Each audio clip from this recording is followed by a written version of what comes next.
Oh, I am back. I realized I had my thing on mute the whole time. Thank you, Kopiyut, in the chat for pointing that out. We are here. Yes, indeed.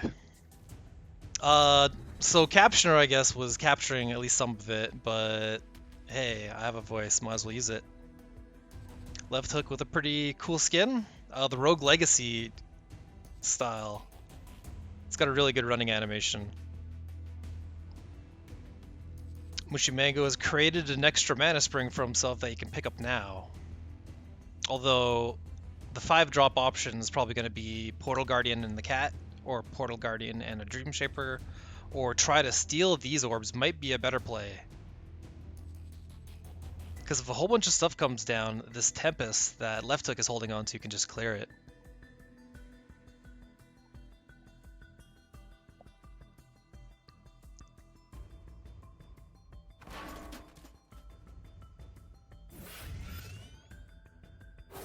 So you want to play your Portal Guardian first, because everything you play after it gets stronger. And you want to destroy the enemy's mana whenever possible. And here's a cat. This cat cannot be controlled. It'll just do whatever it wants. And it usually spits out a bunch of dudes, so it's pretty nice.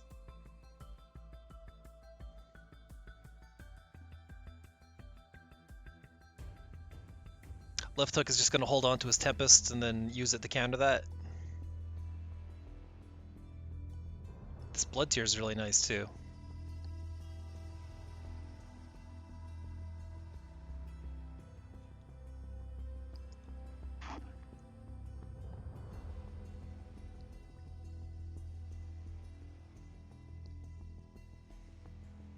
There's some pressure to do something with this mana spring, either dropping a minion here to block or to capture it yourself, because you generally don't want your enemy ramping mana for free.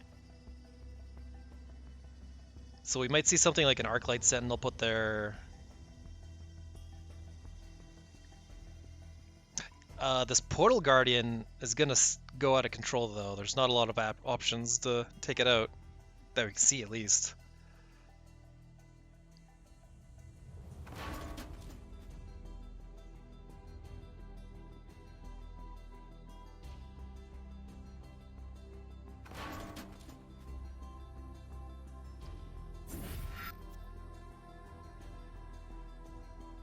Let's see, Lefthook is running 2 Sunblooms and a Decimate, which will take care of this. Goes for the line in the back, snatches the mana with the Knight.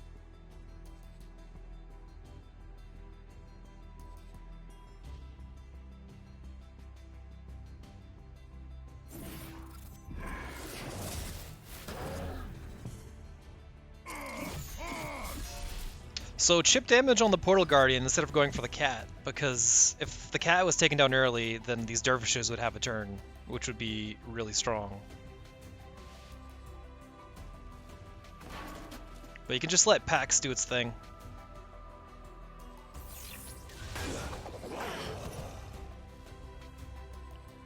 Sag can do double damage to minions, so 2-3 isn't so tough.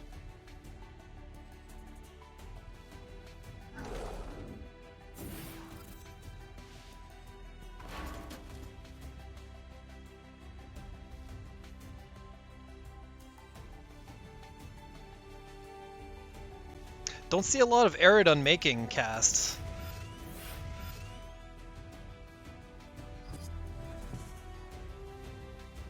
But it is a good way to get more sand.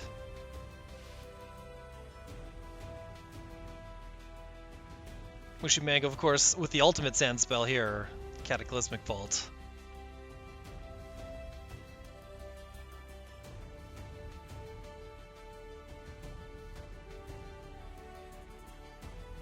Replacing the Arclight Sentinel doesn't want to have a +2/-2 to chip off one of these Dream Shapers or tokens. Instead finds a Crossbones, which very specific tech, doesn't do anything here.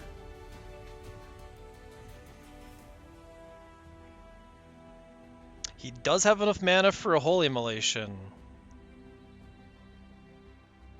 So perhaps planting it, taking out the Portal Guardian might be the play.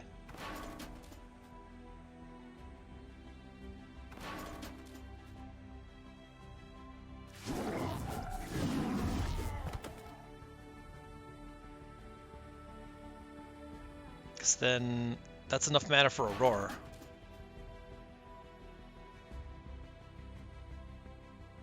Okay, valuing the 4 more damage on the general instead of the clearing the tokens.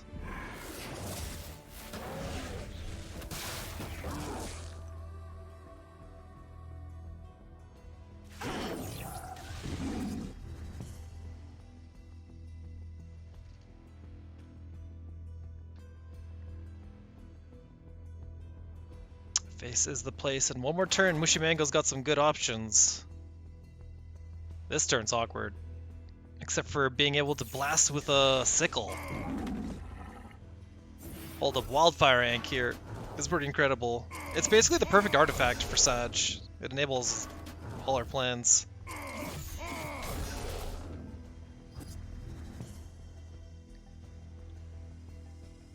And now every minion that gets dropped could turn into another sand tile, so you generally want to have them on sand already.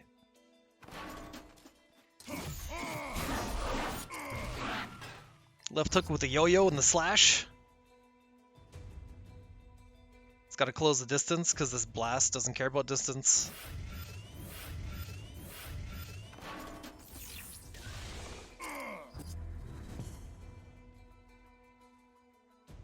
Another counter to these sand tiles, they could be dispelled or they could be turned into hollowed ground.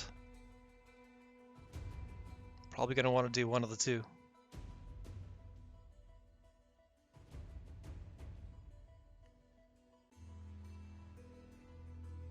Not enough mana for both, so this healer is going to do a drain 5 if it dies, unless it gets silenced. It could be dealt with just by spells.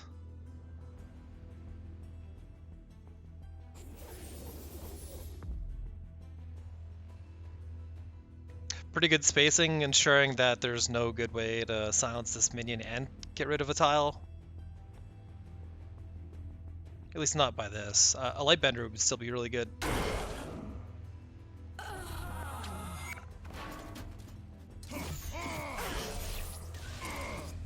Tempest takes out one artifact, Pip and the Slash takes out the other, so MushyMango gonna try to fall back on the Spelljammer.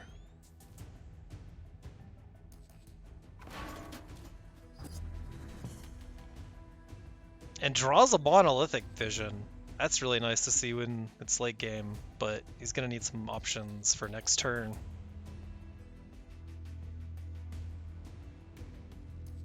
Lefthook doesn't necessarily have to even drop a minion, could just throw on the Regalia and come in. Might as well get the Sworn Avenger down.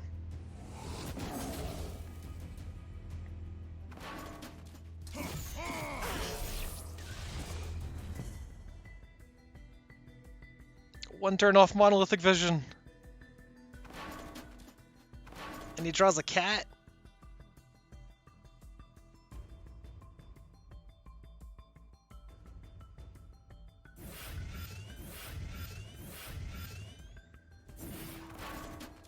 He's gonna be able to make some distance. Goes for the slash just to take Pip off the Regalia. Although it does make it a less effective blocker. But that probably doesn't matter at this point. Whoa, Saberspine Alpha shows up. Well played. Check out this huge cat. It roars. Taking game number 1. Lefthook, who looked like he was definitely on the back foot, ends up stomping MushyMango in the first game. Pretty strong. Let's have another look at this while I load up game number 2 of Lefthook versus MushyMango. Best of 3s all the way down.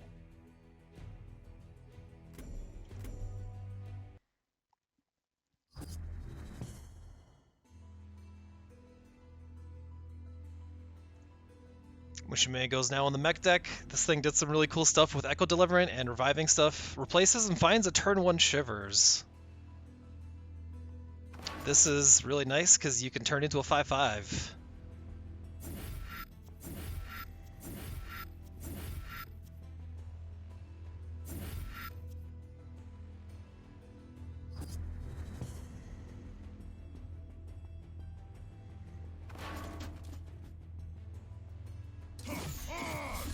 The other dream start for this deck is you get the 2/2 Rush mech, and you give that this buff, and it turns into a 5/5. Lefthook with the ultimate answer just has some Wasp Repellent.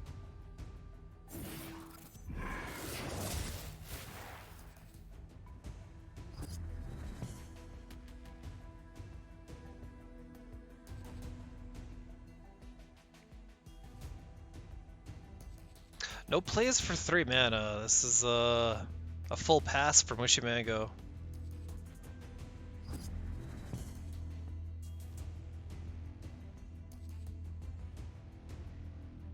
And there's no point taking 2 steps down to go for the mana, because that's going to happen.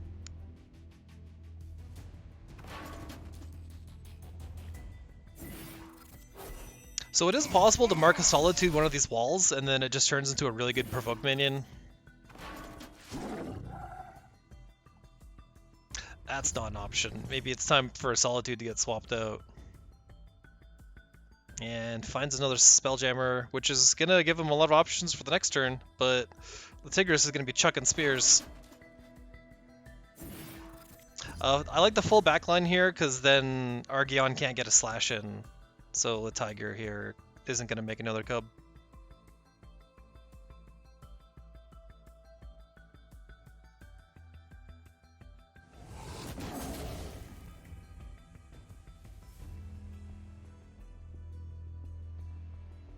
The Tigris is going to be a capital BP problem, though, because there's no hard removal from the looks of it. I think there's some good transformations. The 3/3 Ravager spell, gonna need to find one of those.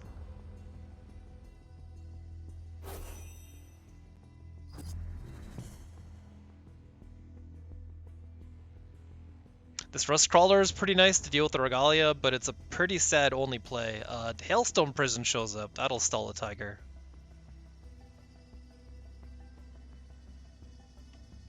There's even enough leftover mana to +1/+1.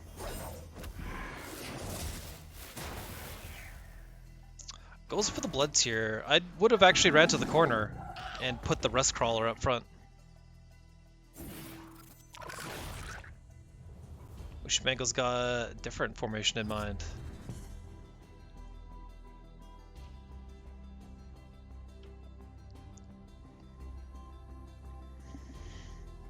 The Sunbloom is going to be really good against this deck because there's a lot of walls and a lot of really dangerous text boxes that could just be shut off.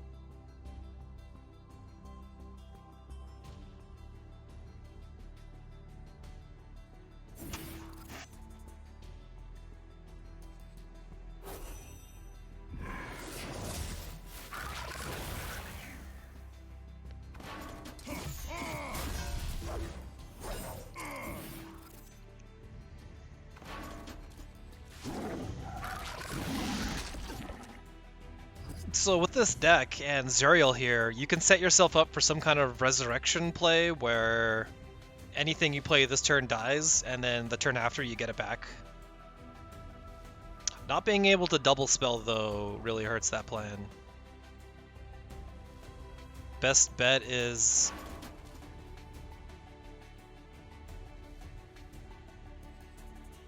maybe summoning an Echo Deliverer in the corner might be good. It's gonna get one shot by Litigris and Aurora, though. And it can't be that good because it'll just be silenced. So maybe Deceptibot +1. Hard to say. Maybe Silver and just hope the Rush guy shows up.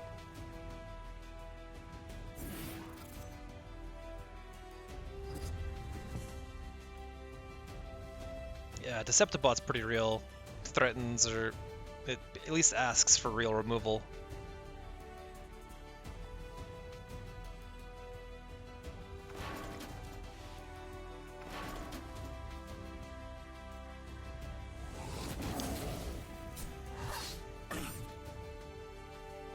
With this placement, the cub that spawns is always going to be able to get to the Deceptibot, but gonna get the Sentinel instead.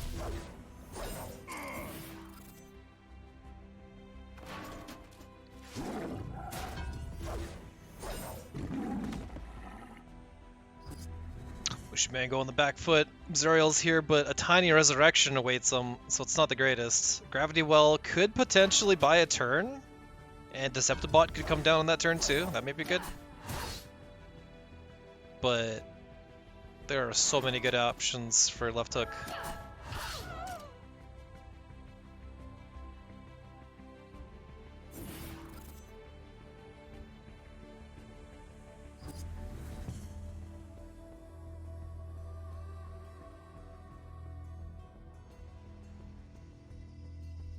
Might take one step to the right and then try to take out the Deceptibot with the Latigrus.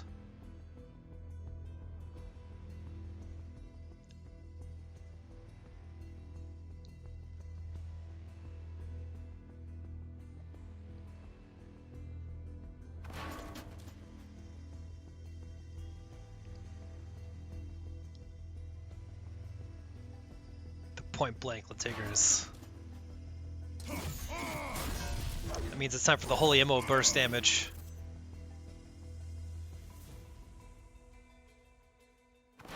In fact, 2 of these? No, this is just enough.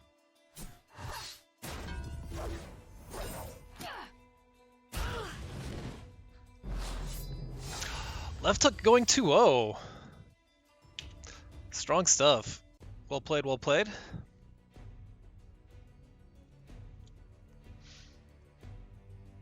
Well, better luck in the lower bracket with the mech decks and such. Let's see what is coming up next. It is Wirox versus Indubitablement, or The Face. Should be a pretty interesting series, and the winner of that is gonna have their best shot at Lefthook. Let's jump into series number 2, game number 1.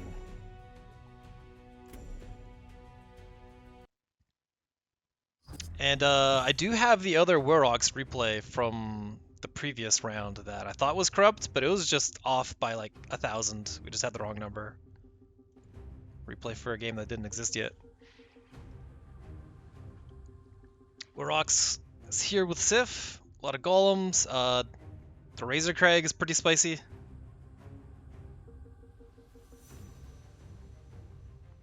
And O_O here doesn't have many minions at all. In fact, I think he has a single EMP as his only minion.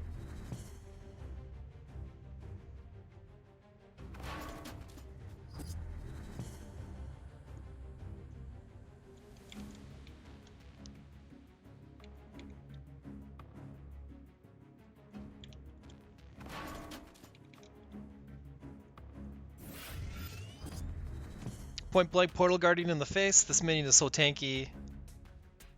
You basically have to have a hard removal piece to take care of it. Silence does a lot and is probably good enough.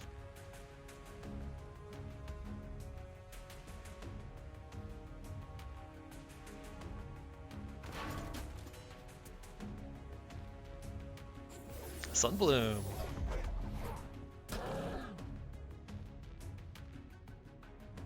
So if you give this thing like some Scion wishes, then it can turn into a real minion again. But it's just a walking billboard in the meanwhile.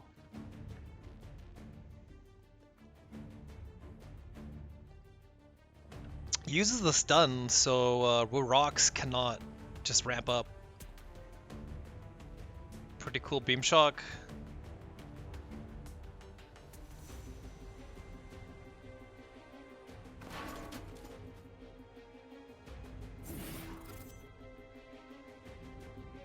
Here's a 10-10. Circle of Life doesn't deal with it. Silence doesn't deal with it. His artifact suite certainly doesn't deal with it.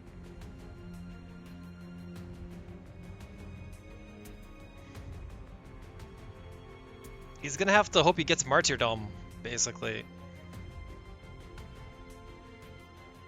Or just stall 2 turns. And this claim will do it. So 2 steps up and then use the BBS seems like the best. Or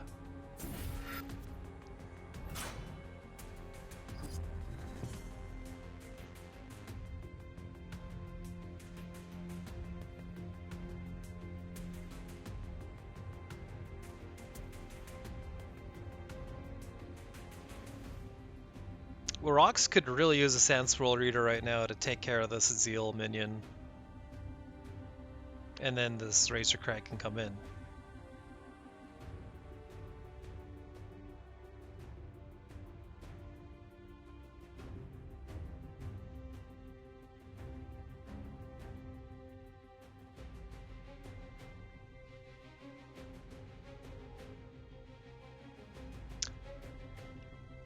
Probably replace the First Wish, as good as it is.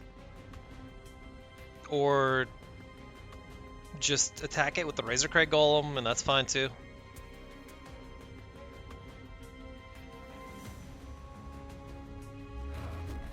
Yeah, why not?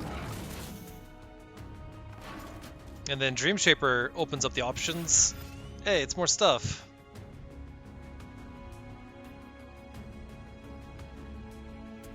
It would be good to protect this Metallurgist, because then that means EMP could be cast the turn after. Instead of using it to box in Brome.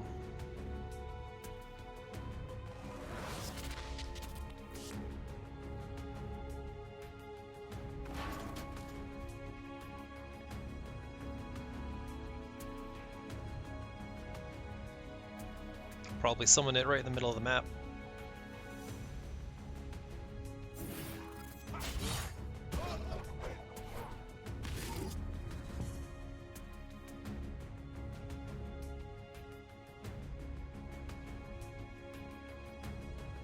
Oh, 1 mana off being able to Circle of Life and Tempest, which would be a way to deal with this Razor Crag without taking any contact damage. But as it stands, he's gonna have to go deal with that with his face. That's gonna hurt. He can heal back some of it at least.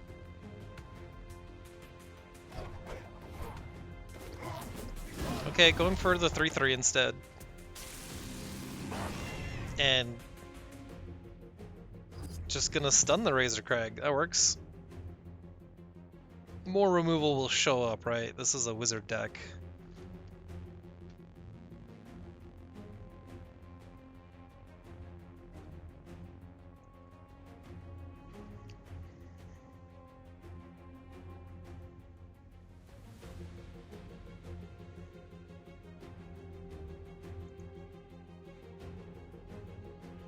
So that Metallurgist was not living regardless. It's not EMP turn. EMP would have been really nice because that would take care of the stun.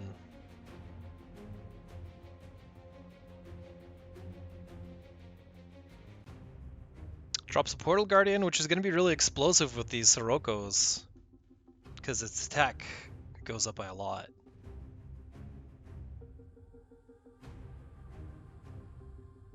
And might as well make a mana somewhere. Or is buffing the team better? I would think the mana is better, because this is another Golem for Sirocco.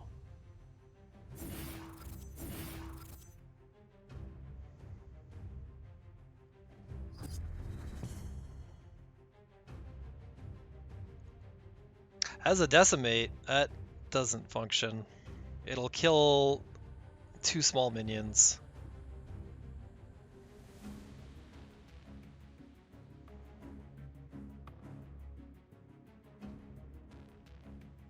Perion's Claim is pretty real though.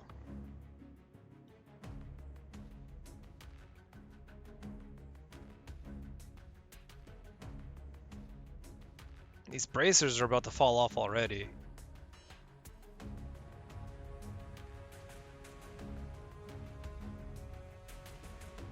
They're a lot better with the Dawn Eye, which he's got a couple copies of. As it refreshes it, it'll repair the durability. So I guess Afterblaze is another consideration because you do draw a card. And it's not that easy to deal with. A 3/6 taunt. And then maybe Claim gets a better pick off later. Going for that route. Might as well play for the long game with Brome.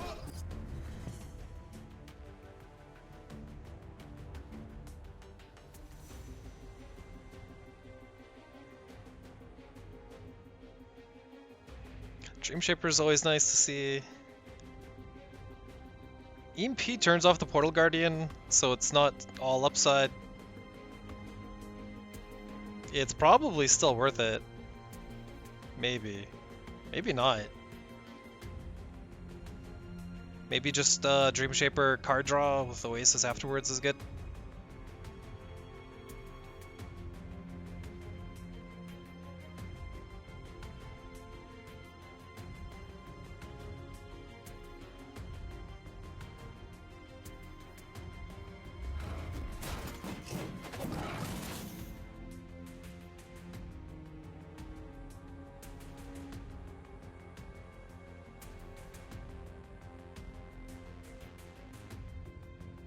You generally want to be drawing cards before you take actions, so maybe I got something else in mind.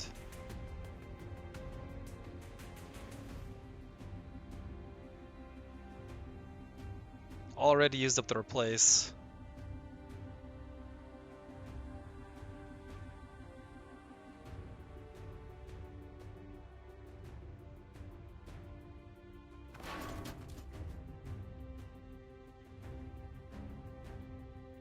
This is a pretty sick formation because Brom's BBS doesn't work anymore.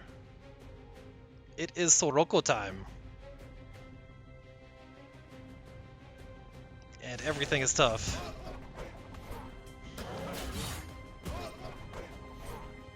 Nice stuff. Wirox has amassed himself a pretty solid board. Decimate is really strong, but it doesn't take out the key units that need to be taken care of.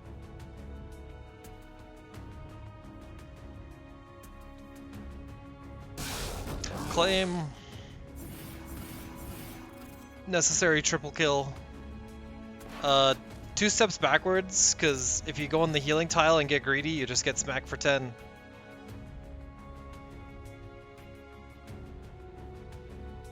The face with 0 units left.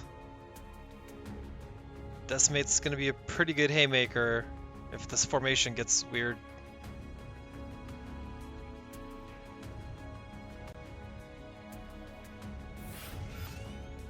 Dropping the Dream Shaper, more options appear. This is all counterplay stuff.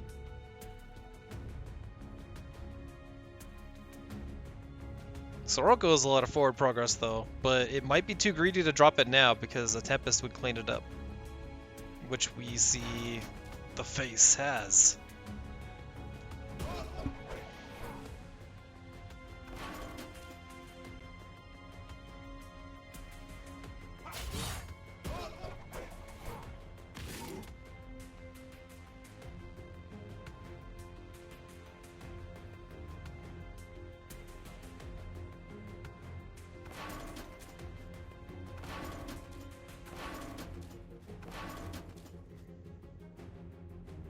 So if Soroko doesn't get played, then Wirox will burn a card. But having the Soroko in the hand might be more important than just getting another card.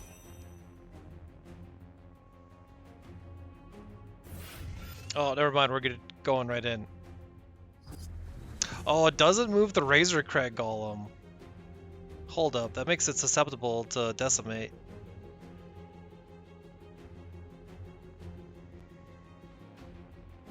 And has enough mana for a Circle of Life afterwards.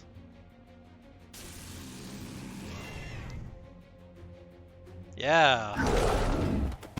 What a card. Huge play.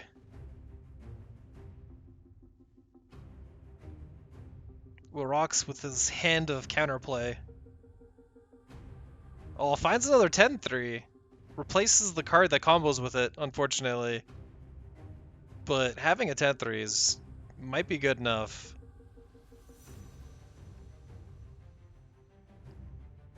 Especially since it can immediately get 5 health and flying. So that's probably the combo here.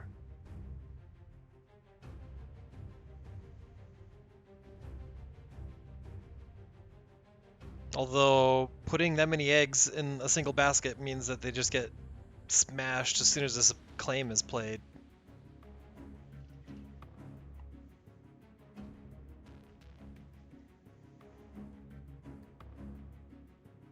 And a Trinity Oath for the refill. Plays a Grab just as a 5/5. Which is fine, it's not going to do anything much in this matchup.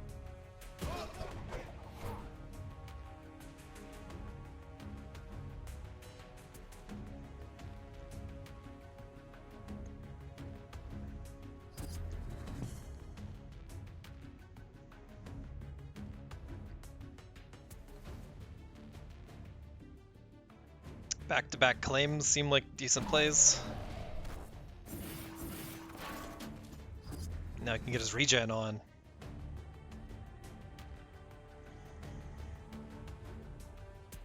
The Swarm King Scarab's a good way to close out a game. It's not going to be able to stick for a while though, so it's probably time for the Razor Crag. This EMP's waiting for another Regalia to show up.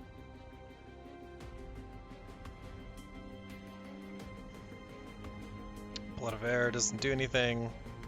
At least not now. Might be good later.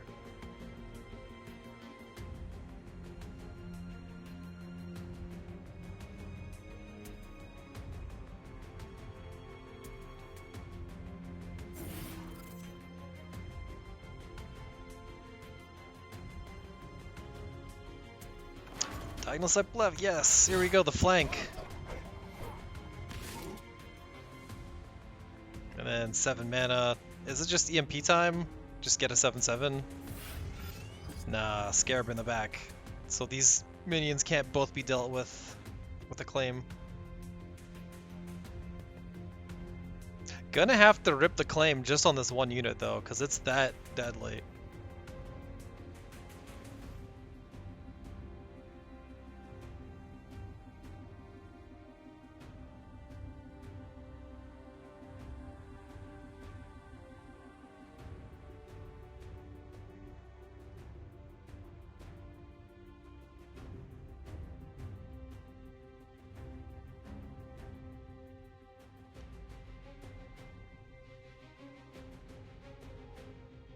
Replaces and finds the Circle of Life.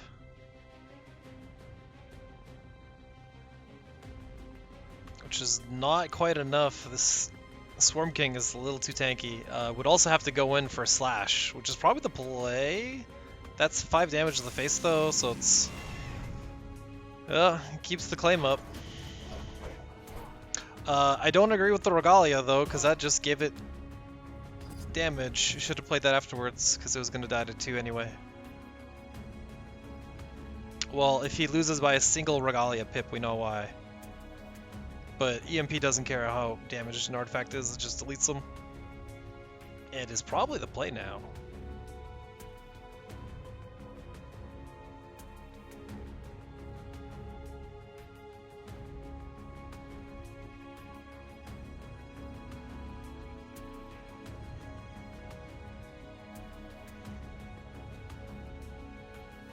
Wirox could be holding onto these grapnels just to try and snatch one of these conscripts.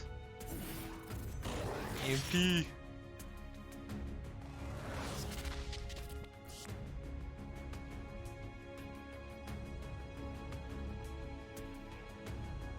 And if he all outs, then that puts the face down to 5.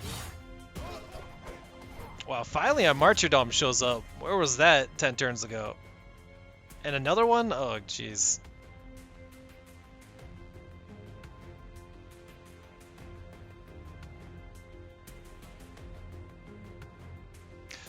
Gonna have to rip it. It's gonna be a pretty nice heal for Wirox, but it's the only removal he's got access to.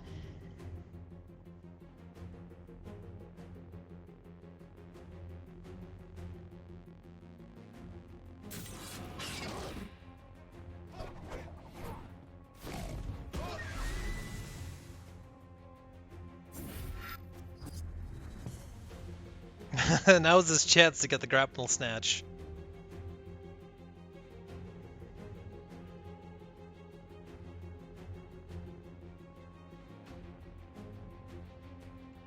Is one off lethal? So maybe replacing to try and find a Scion Wish for +1/+1 is the play. Because this Wind Dervish and the General will just hit for 4.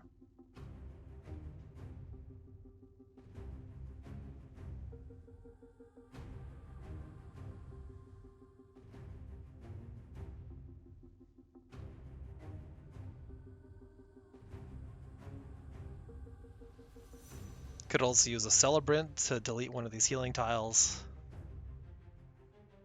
It's kind of tiny though. Might as well replace it, right? It hasn't used the replace yet, and that's already half the turn bank.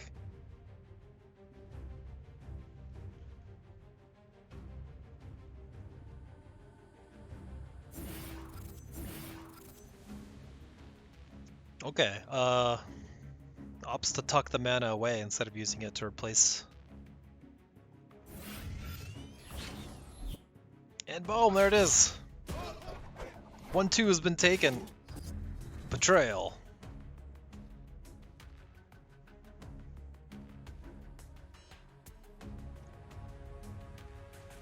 Brom is... Oh, he picks up a Sundrop Elixir. Really nice. Efficient way to heal up. Can't get away from the Grapnel in time though, and is just gonna get smoked. Probably gonna need to use a claim on it. But then he dies next turn to the general. Has enough mana for a healing potion, so maybe this is fine. Can even make his own conscript afterwards.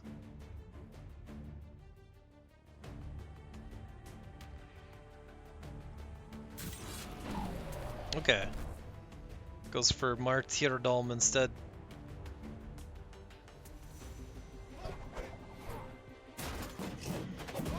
Which puts Wirox almost at full health.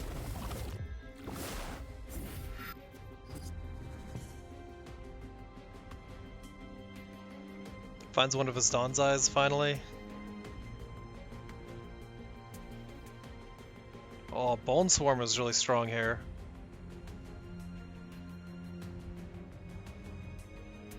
Because this minion could be transformed into a 2-2 rush. Everything attacks in for 5, and then 2 more damage with the Bone Swarm.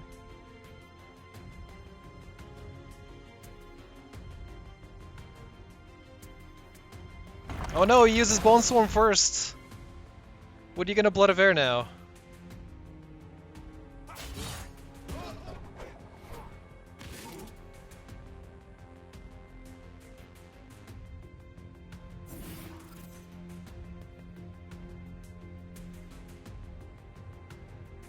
Just wants to show off his cool golem one more time. He's got to be careful though, because he has run out of cards in hand.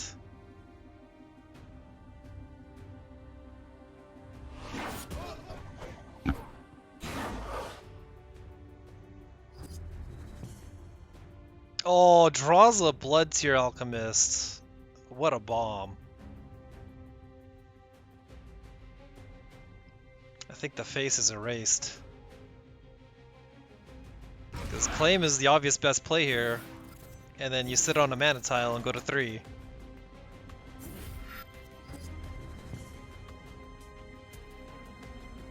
Makes a minion though to get Blood of Air.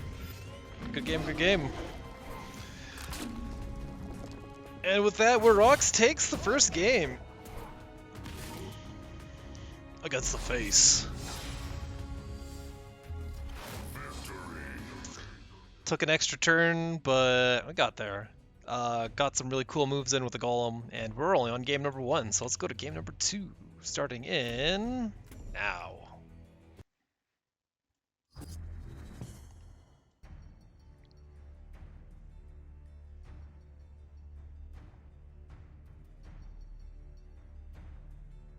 Replaces, and Wirox has a Razor Crag in hand again.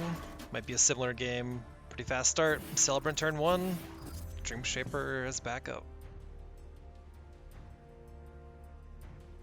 Indubitablement does have his early Martyrdom, so he can take care of anything that shows up. Doesn't have any early plays though. And it is a field of mana.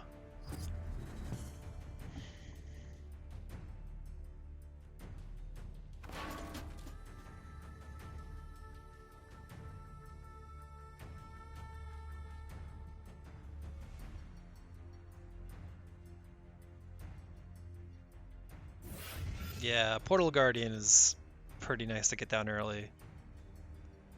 It's a magnet for removal.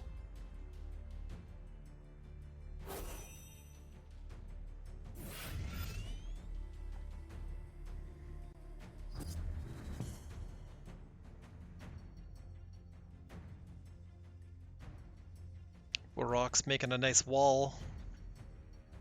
This mana can't be easily snatched.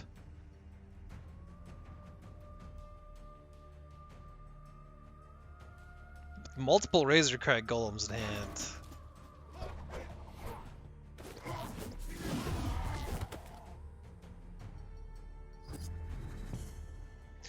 So the Portal Guardian gets stunned, which buys him some time to find some silences.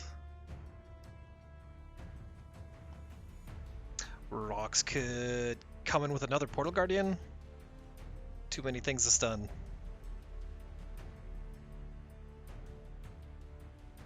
Could also go crazy with Blood Tier, Metallurgist, Razorcrag, which would get punished pretty hard by Tempest or other spells.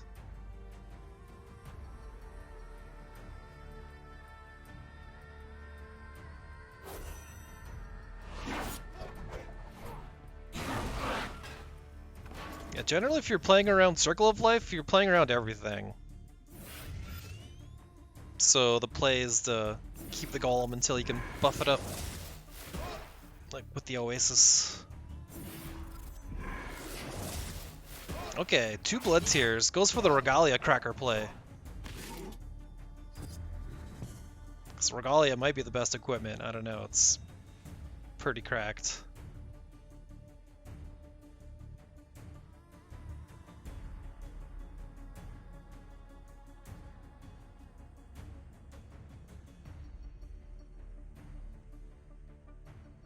Two Portal Guardians, pretty dangerous.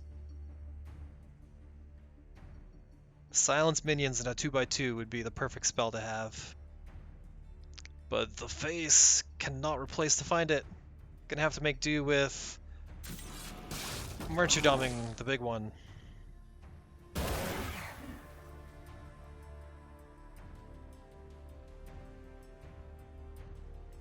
And the ordering of these two spells is pretty important because you don't want to blast them with Tempest and then heal them back up.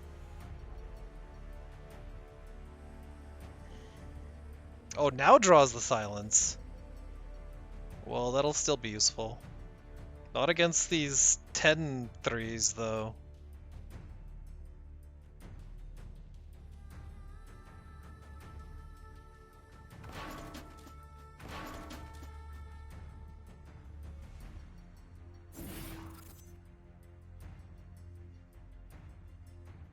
Turn after turn Razorcrag sounds really strong. Even can buff the next one with the phasing.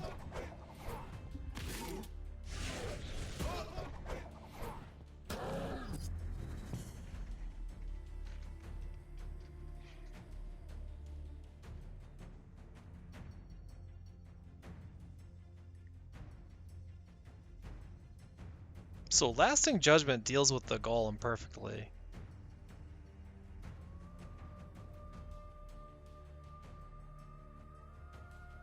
Has 3 copies of Circle of Life in his hand. That is a lot of healing.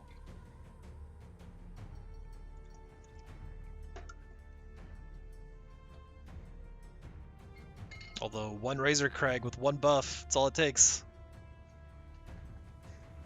Although Tempest would be able to do another 2 damage in that case.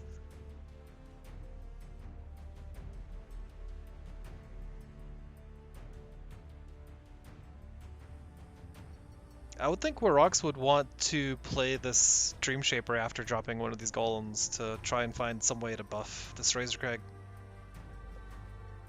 Because that spell that turns it into a 10-10 is perfect, because it can't be silenced. Whereas this Astral Phasing can be.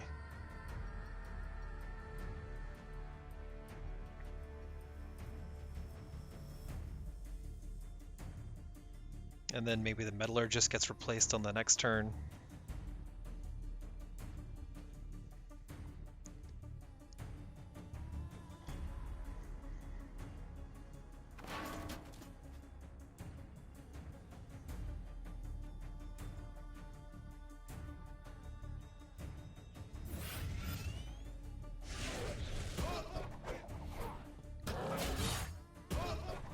Okay, interesting unit placement. Not letting Brom backline very easily, unless he corners himself.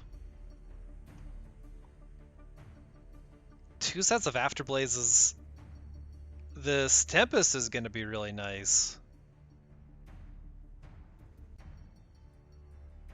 But this Golem is pretty threatening. Gonna have to make some space. Oh, never mind. Just blast it.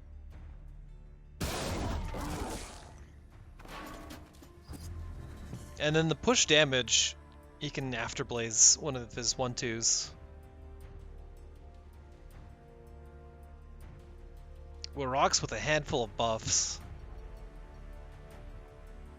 This Portal Guardian can start getting there again though. So that gets dropped.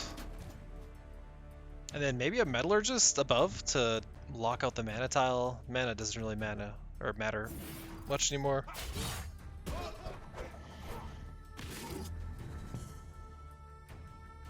Okay, so here's the equality constraint.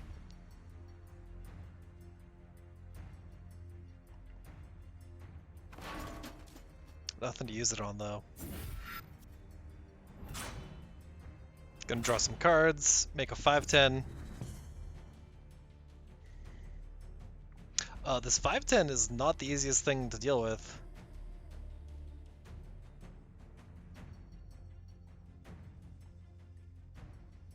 The spell kinda does 5 damage to it.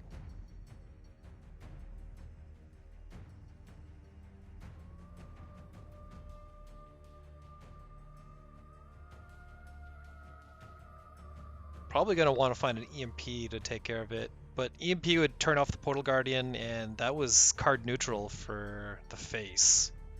Because this thing lets him draw a card each time.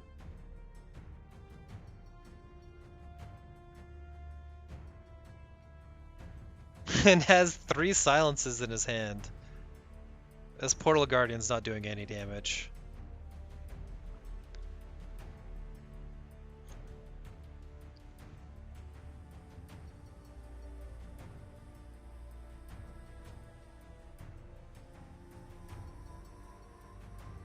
So with Sif's trademark ability, -2 attack, it makes Equality Constraint a lot more useful. Now your 5/10 is a 3/3.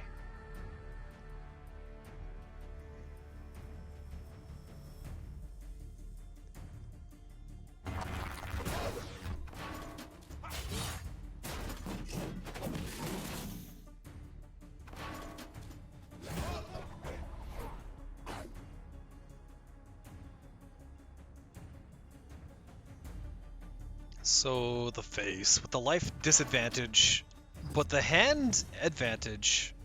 Brom is notorious for having a maxed action bar at all times.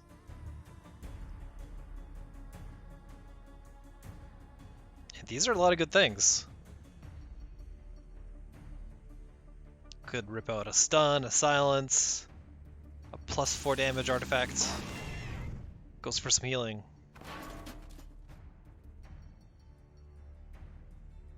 And could equip this as well.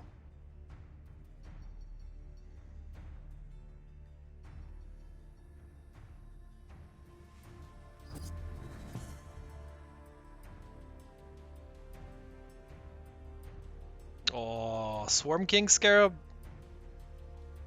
No, he's a real bomb.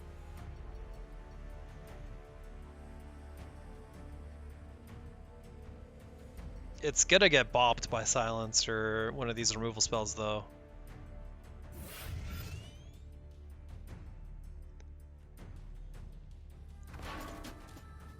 So this is a good movement to not get owned by Silence, because if this Portal Guardian took 2 steps up, then it would have just been 2/2 Silence for sure. So next turn, Wirox threatens to make a swarm of locusts. Or Scarabites.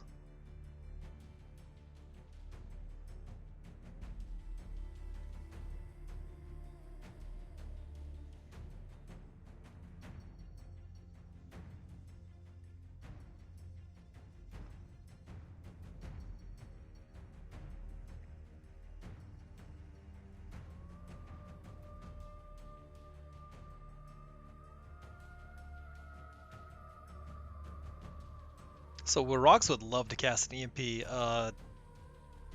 Our Lionar player, on the other hand, not so much. Would knock off his cool artifact. So gonna silence the Guardian, gonna Martyrdom the Swarm King Scarab. Other option is you stun it and you like dirtle around for no reason. Oh, we're gonna stun it and dirtle around for no reason. Let's go.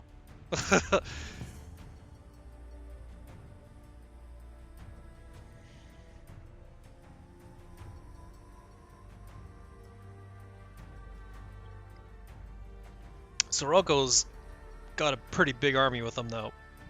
And there's no Tempest to immediately clean it up.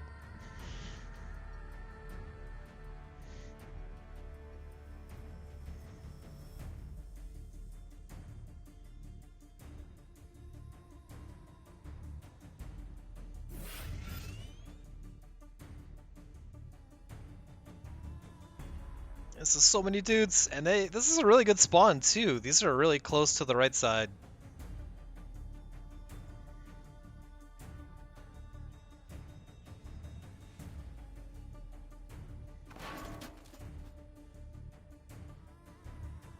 Too many targets for a Regalia or Martyrdom. This artifact is going to fall off in one turn.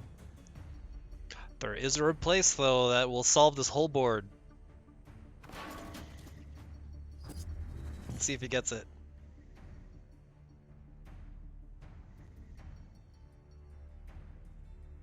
Oh no! Sunstone Bracers? What are these even doing? I guess it's technically a combo with Dawn's Eye, but it is not the card in this situation needed.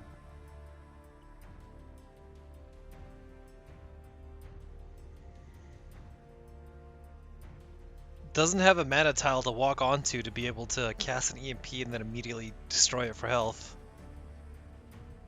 And the Swarm King Scarab was never dealt with.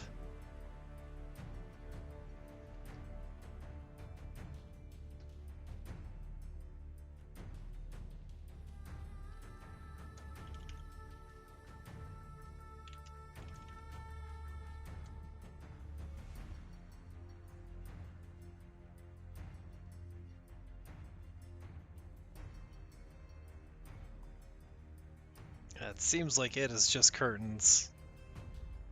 Might as well destroy your own artifacts and drop this EMP to turn off the Scarab, but then these golems just come in for the beatdown.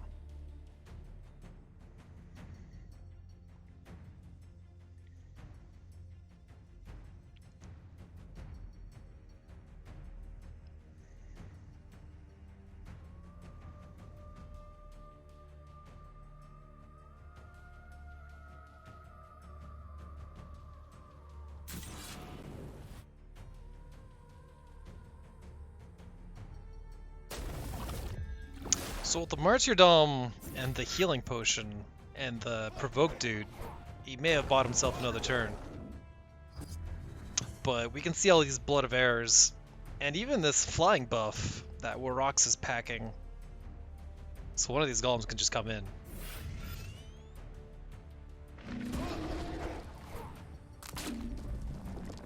And he only needs 4 to connect. And the Sirocco spawns were so good.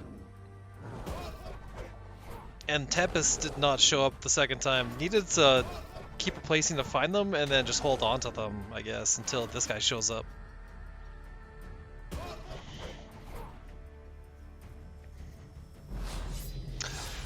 Well played, Wirox.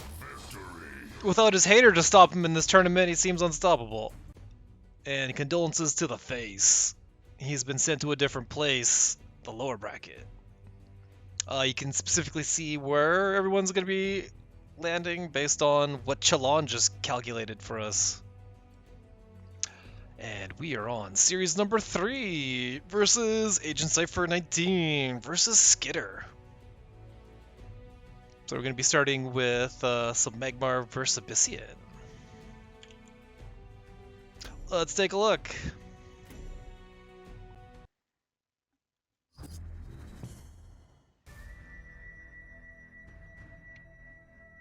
Agent Cypher, famous for his 3rd place finishes. Has a Thumping Wave. That's a really good combo with Thunderhorn.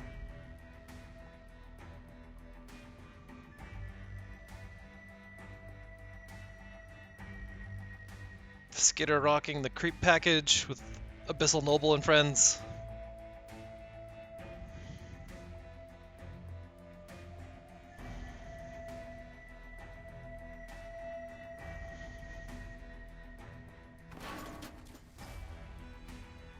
Turn 1 Zoetic Charm. Your eggs have force fields. Wizard decks work really well with Ragnora. You can do a lot of spells, very few minions. Kind of like what we saw with Brome. And for the same reason too, you can make your own minions out of your signature ability, the BBS.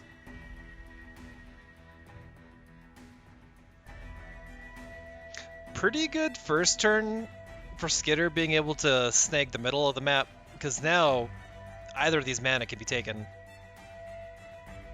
Agent Cypher has a huge replace though, finds the Raptor.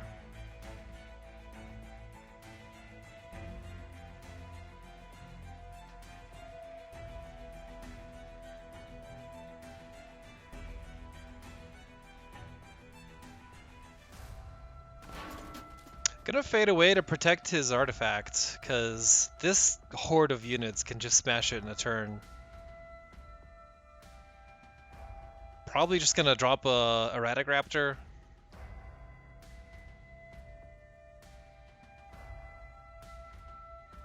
But even that just can be 2-tapped, so it's hard to find a good spot for it.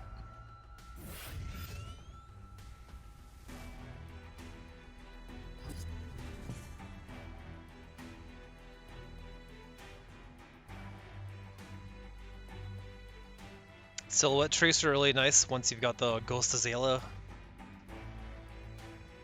Not so great now. Sphere of Darkness is really nice because it only costs 1.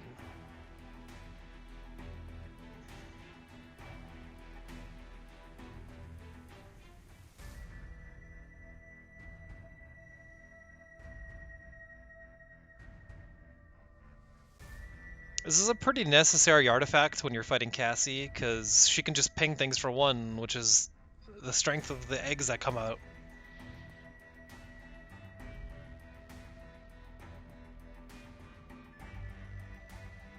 Many Lava Lances, but these 1/4s are not what you want to throw them at.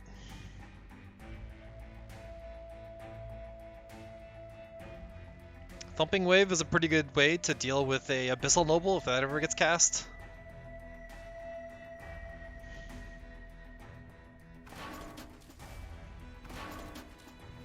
Okay, not going for the mana this turn. Or unless a Noble is coming on it. Oh, what? We're going in? Oh, we're just going for the egg. Takes 5 damage on his general to keep his minion at full health, and has the Sphere of Darkness to get through the force field. Yo. I did not foresee this play. But that's a good way to take care of this giant minion. And without an egg minion, these Lava Lances are tiny.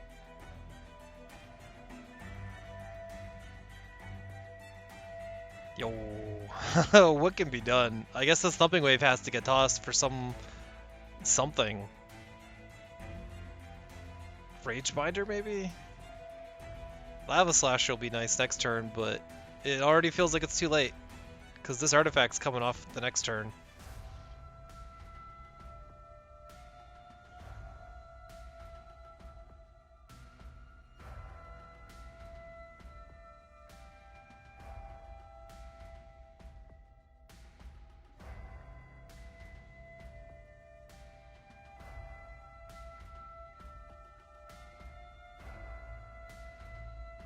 Probably would want to replace one of these Lava Lances.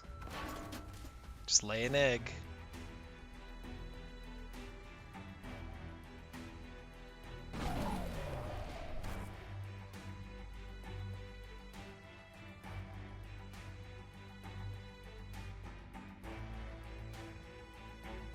So there is actually some consideration here for throwing the Lava Lance at the Herald, just so it can't come in and mess up the artifact. Gonna do that. Board state simplified.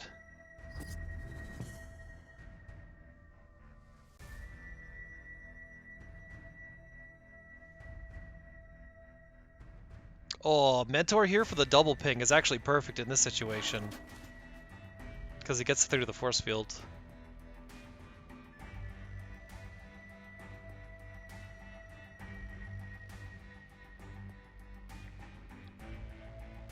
Could take the mana while... Oh, no, we're going to save that for later. So opting to not cast this Abyssal Crawler now. Probably just going to replace it. And attacking to get the Zoetic Charm off.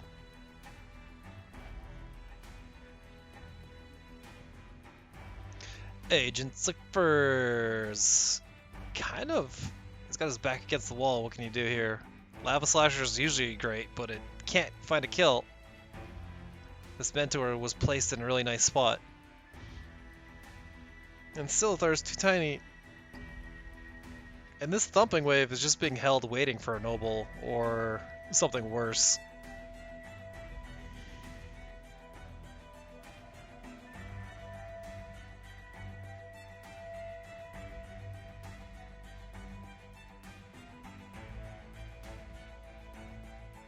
Really nice counter to Klaxon. So it's probably the young Silithar that gets pitched.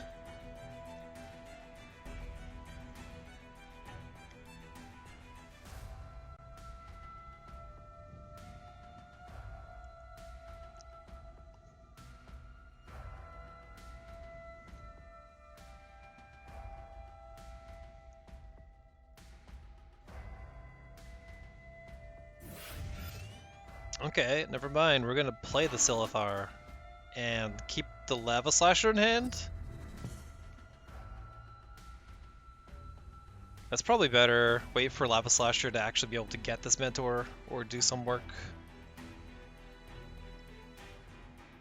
Ghost of Zayla doesn't do much here, but Klaxon's pretty nice.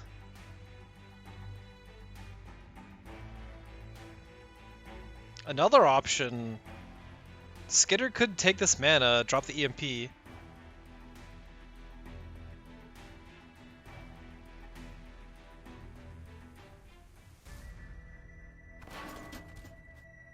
These force fields don't really matter now though, so maybe you can just do that later.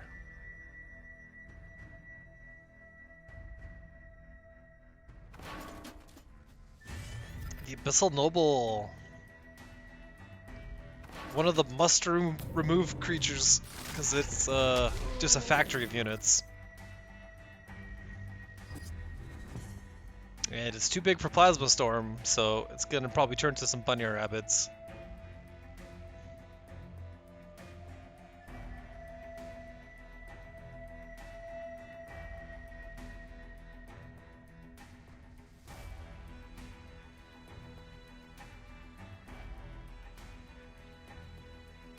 And you can also use this as a gigantic attack buff, just for some kind of explosive turn.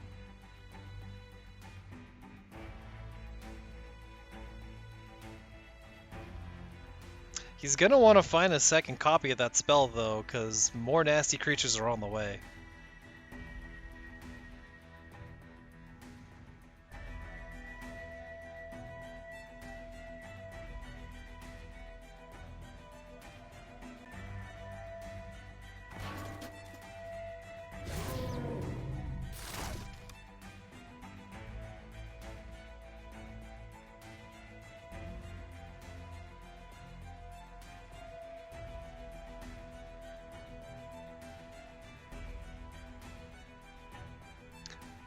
Pretty awkward. Not really any great places to move, so might as well just stay in place and slash. Because Skitter's getting pretty low in health.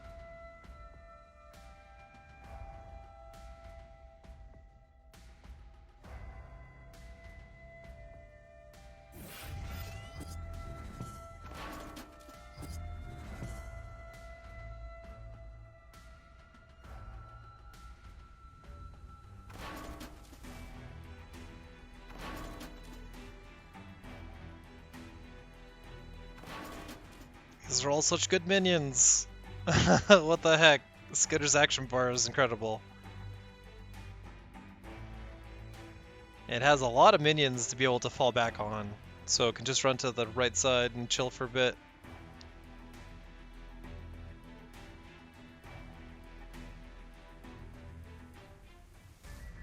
Agent Cypher's gonna try to reach out and grab this Blood Mentor, but with Klaxon in the way, it is looking nasty. A Lava Slasher and Punch does take care of it, but the Lava Slasher would have to be placed on Shadow Creep, so it immediately dies.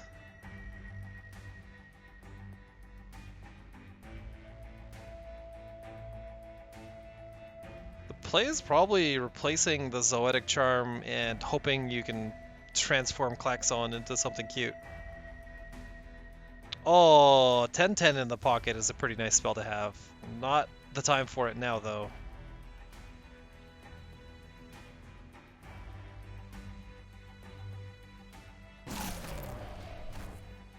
Plasma Storm. That took out so many things, it has to be worth it, right?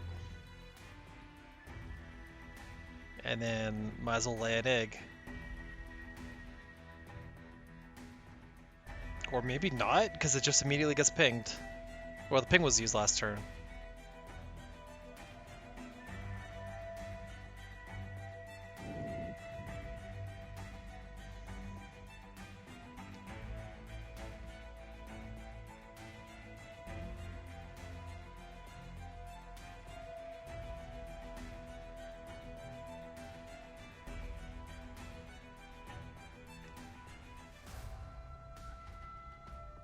Opts to +1 himself. I would have replaced this thing.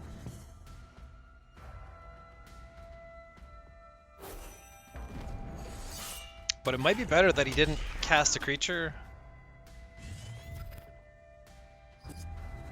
Abyssal Noble is another must remove, but with this Klaxon in the way, and only a tiny removal spell available, it's not ideal.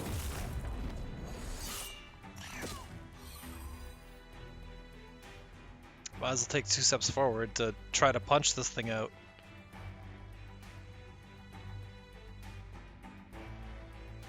Because if Agent Cypher can close the distance, maybe there's some abracadabra with this bounded life force.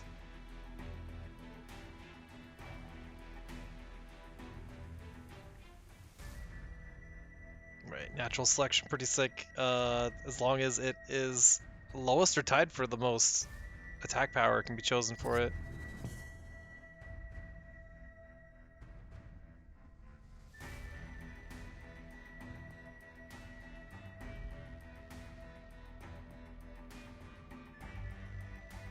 Skitter, not with any good munch targets, might just drop an EMP.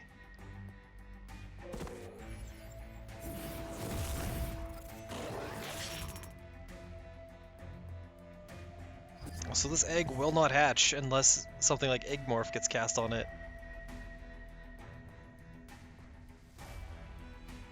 But you might as well egg that thing instead.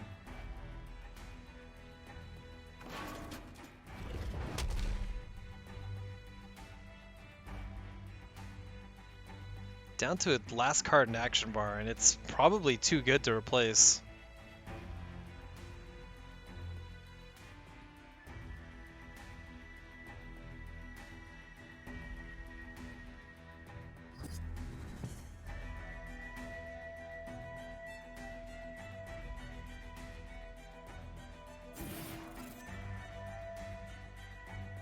Skitter with the immediate answer.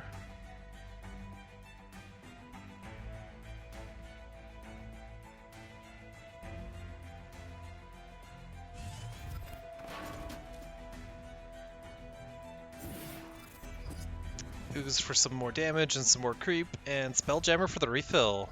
And a Rift Beast here for some more one-sided refill.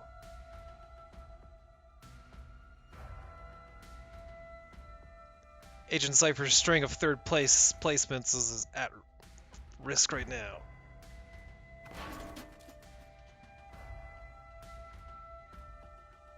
Might want to look to drop a Golem Metallurgist just to distract the pet. Or Propagate Rage does that better. Yeah, wait, what? Why is the Metallurgist there and not the egg? Maybe he values the 2 damage on the creature.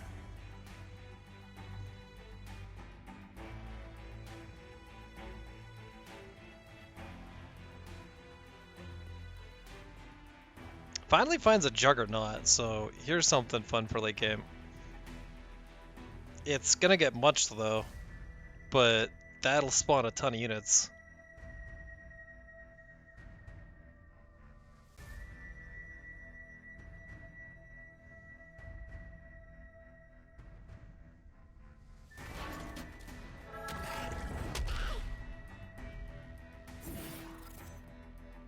Oh, evac strats.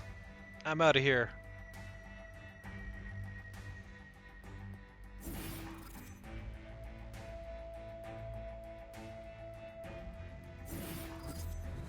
So a funny thing with Juggernaut, you can have it sit on creep tile and it continuously spits out units because every time it takes damage.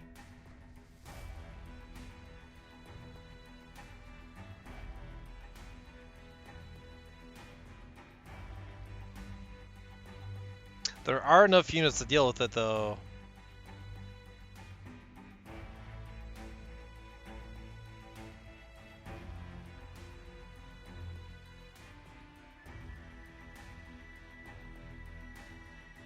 So it might not be the play, but if it isn't, there's nothing else to do.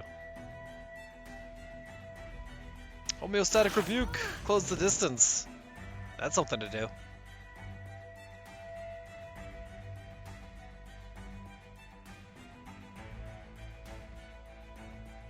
The diagonal step forwards?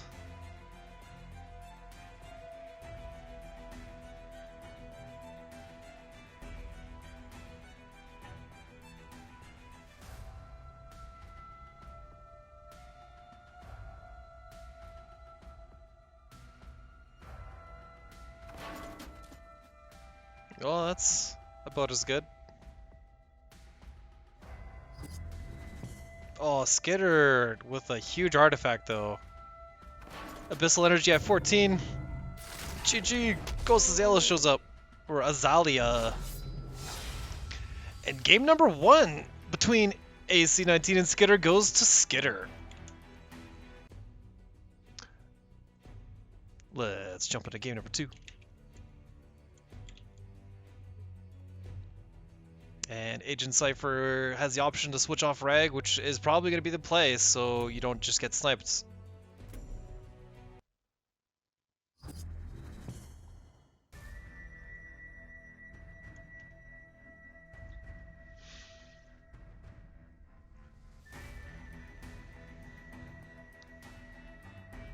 So Broma's a little better against Cassie, because your units take 2 hit points.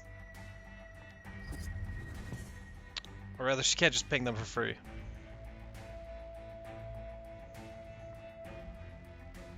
So when Ooze shows up, this is the dream turn 1 play.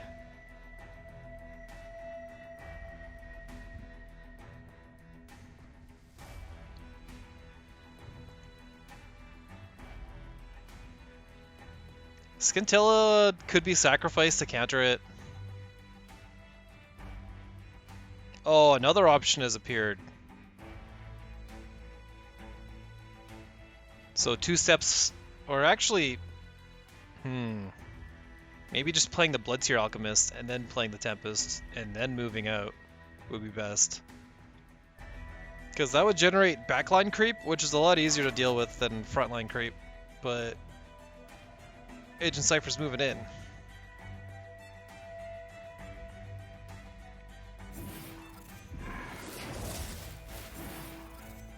Oh, Bloodseer gets it. Lost the coin flip.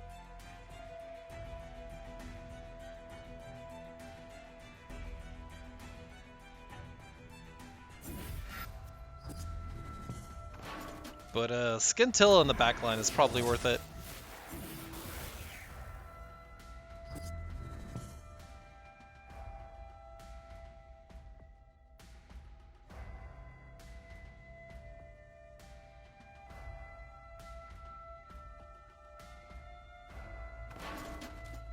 Skitter gonna drop himself a Bloodbound Mentor.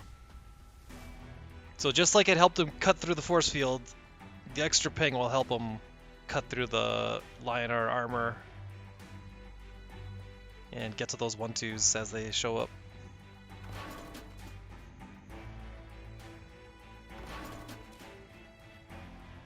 Time for the Regalia.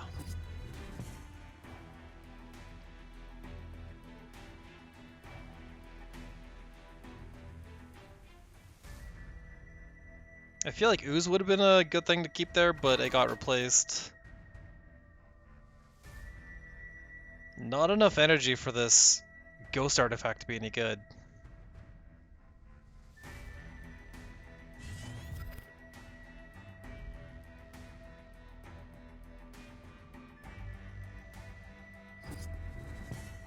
Abyssal Noble plus the ping. Probably gonna require this Circle of Life. Or, no, it's gotta be that.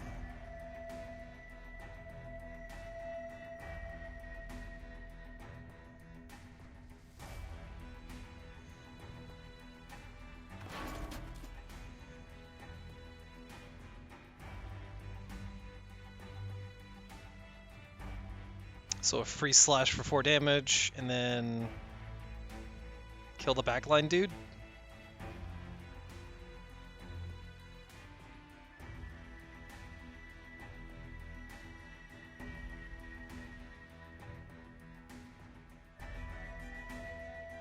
Could still replace. Replaces and finds a Sunstrike. Oh, great.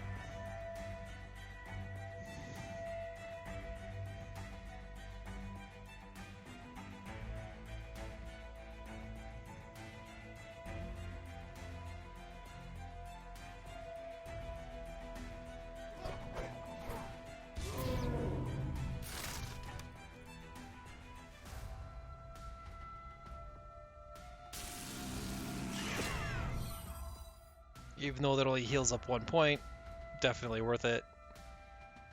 You don't want to see that minion do its ability. Unless you're doing it. Cassie finds her ultimate finisher, but it's way too early for this. And the Scintilla in the back is going to be pretty annoying, so it's been set up to be punished next turn.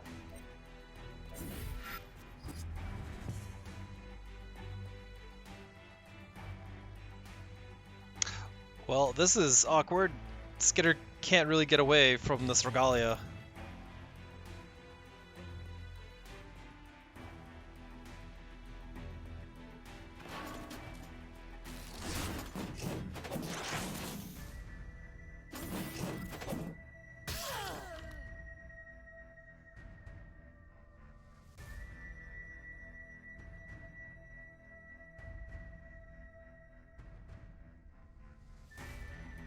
Two steps to the left doesn't do a whole lot.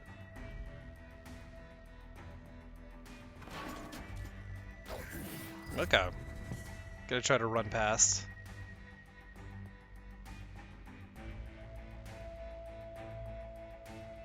The Sunstrike's looking pretty good. It doesn't do any healing, but it will kill off this Bloodbound Mentor. Alchemist is also really nice. Takes out the Crawler.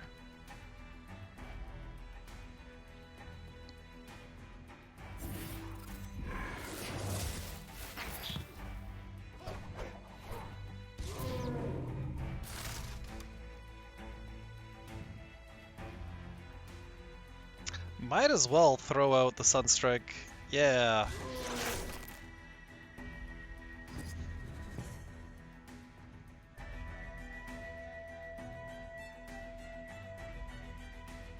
Skitter not finding the suite of cards he needs.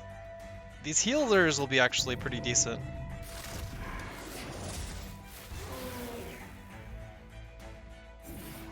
Going from 15 to 18.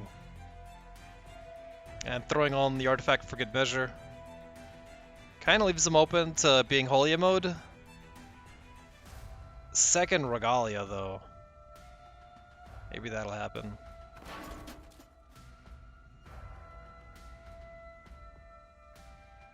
I would expect the Kingsguard to be played. And then the spell to be played on it.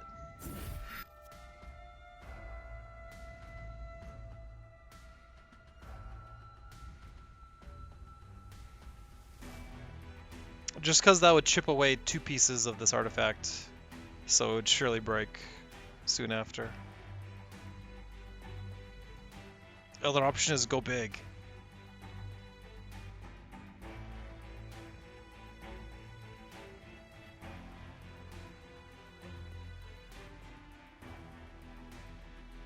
Oh, we're going big. Prevent the next 4 damage per turn, sort of.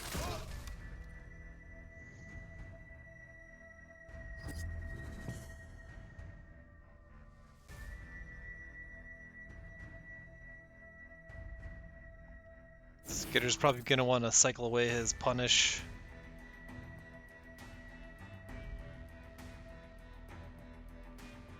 Spelljammer's okay. Decent refill.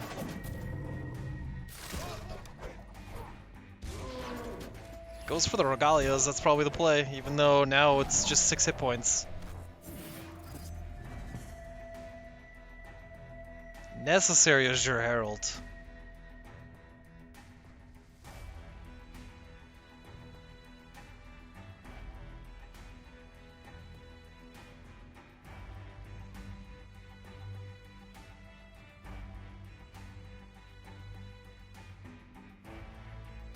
Agent Cypher could heal himself up with Trinity Oath. Hopefully draws a Blood Tier Alchemist to ping off this artifact. Replaces it? Wait, what? Why'd you replace your Trinity Oath? Wait a minute. But why? No, this is a terrible situation.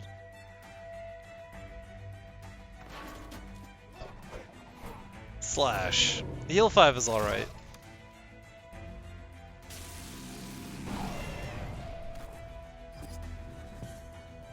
Keeps him out of range of another Ghost Azalea. Dropping the Klaxon, but not close enough to provoke. And has an Obliterate, which is not actually that powered up. But once this Klaxon falls, it will be.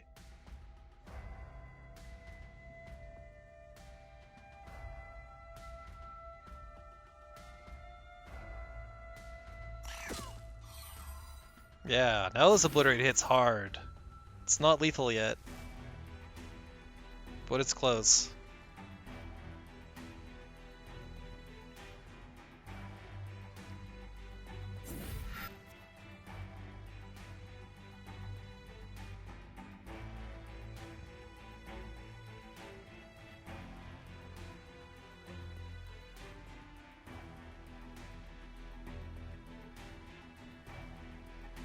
Pretty scrappy, low resources game.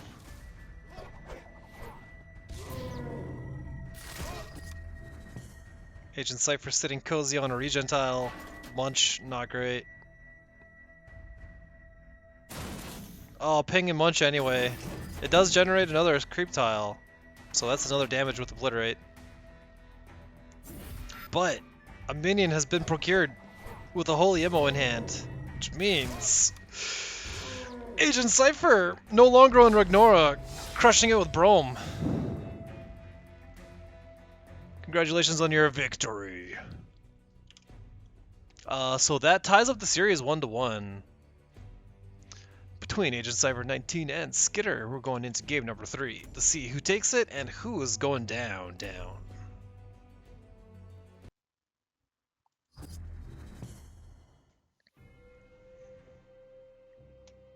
Safarian Ascendant has appeared.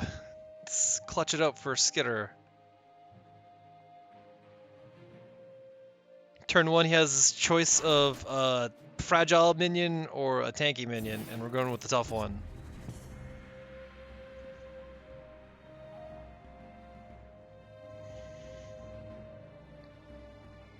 The only play that Agent Cypher has is dispelling this mana tile at the bottom before it gets caught, which you need a reason to do that, because this spell can do more than that.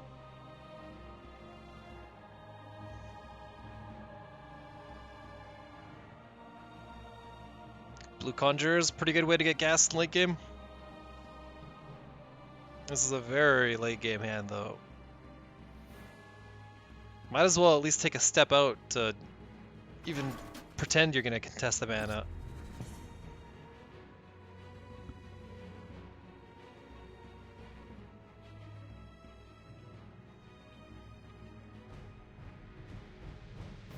So Sworn Avenger is pretty nice when you've got the Blistering Scorn, because that'll pump it up.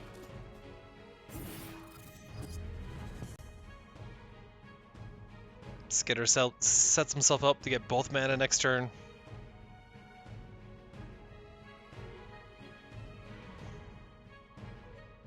Sworn Avenger is a decent target for Silence, but it's also susceptible to Sunstrike.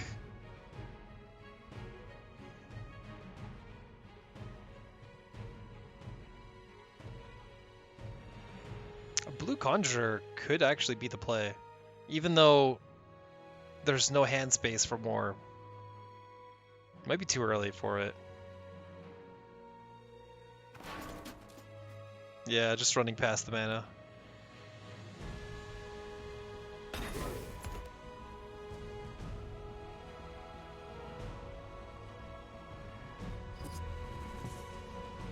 Pretty dangerous minion. Good thing to take out. Had to cast a spell to not burn a card.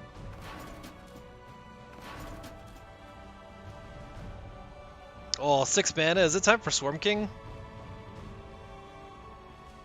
An immediate must-answer minion? Yeah.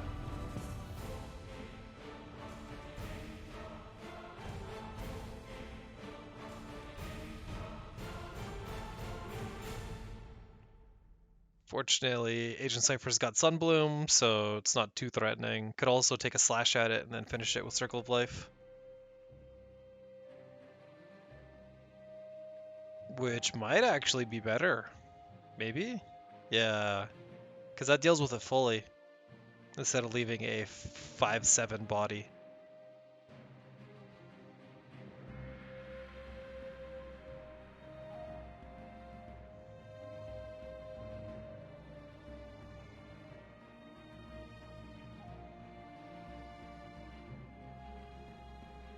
Could potentially destroy this mana crystal just by putting a Crestfallen unit on it. Oh, I gotta do that.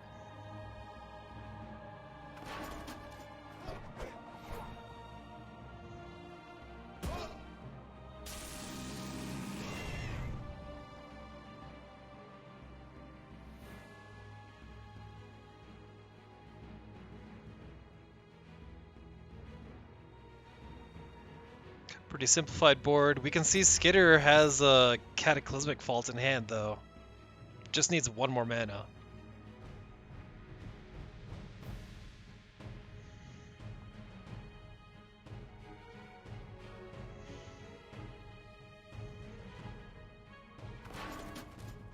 Decimate and Sunbloom are pretty good against the Fault. So is Claim.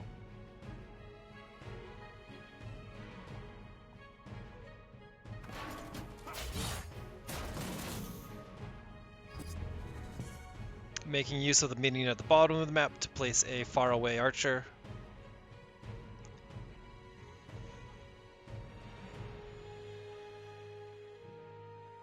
Sworn Avenger can't be dealt with. Unless it gets silenced. Another option has appeared. Tempest into the Alchemist.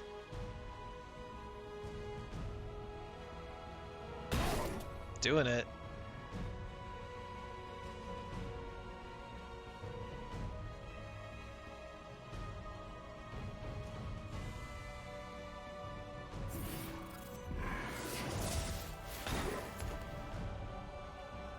Pretty nice replace.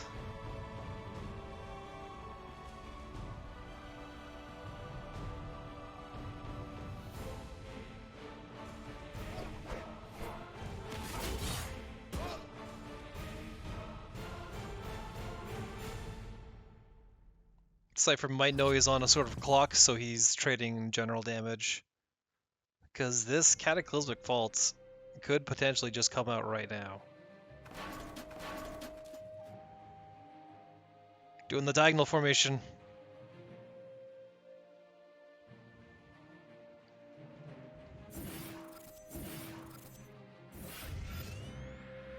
Dream Shaper for the reload. And it had a discount with a Celebrant.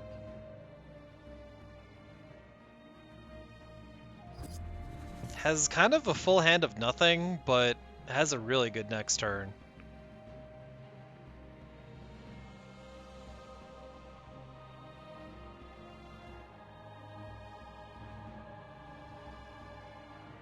Because if he played the Fault just by itself raw, it could have been dealt with partially silenced and then camped on.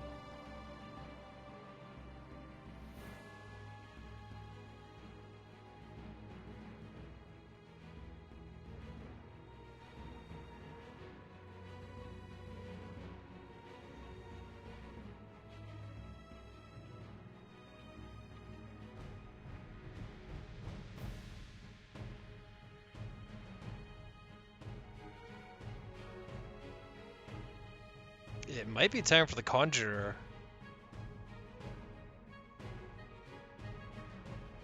This Decimate is going to be really good once the Fault starts going.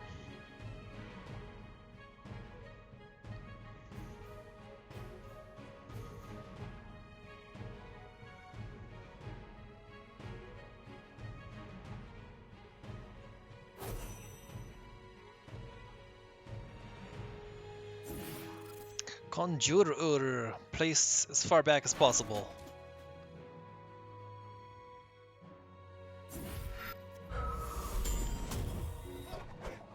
And even summoning the 1/2 makes this guy go off, and another Conjurer appears.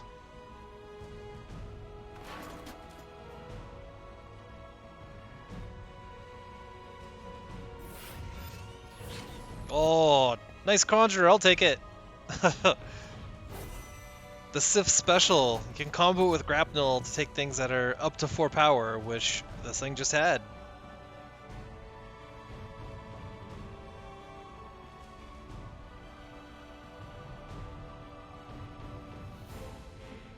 Could be a Conjurer duel.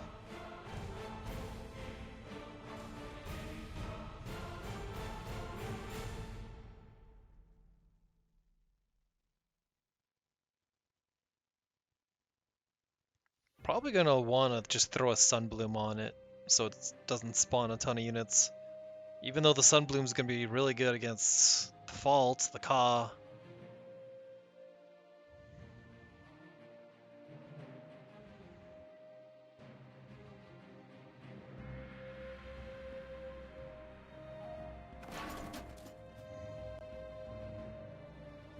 Decimate.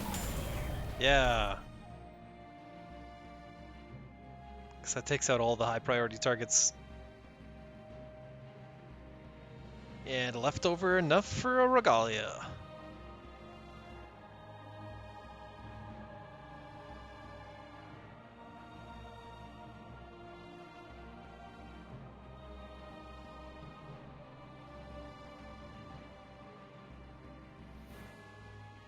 Regalia is pretty necessary to get the clock going. Because you cannot give this deck too many turns.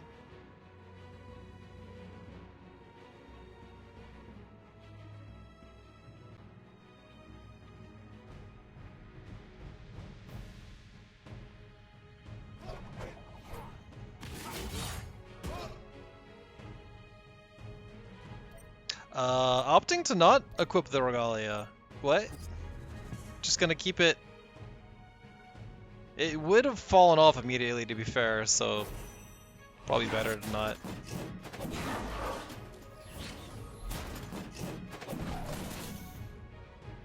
Surely now it's time for the Faults. It is time. The map has been split in half.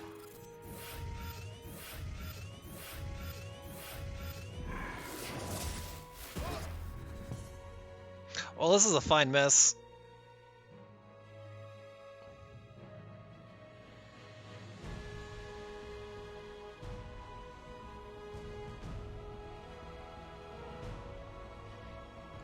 Maybe claim on the top pack of units?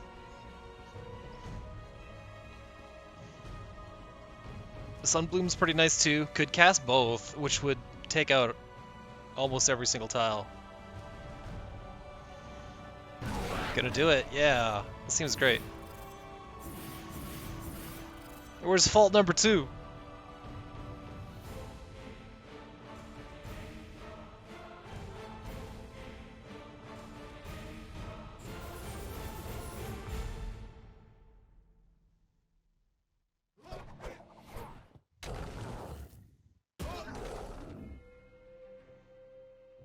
And the final tile being camped on.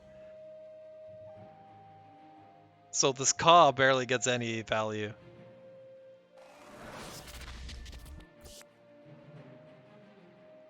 Pretty precarious positioning though. There's nothing else that'll deal with this sand tile.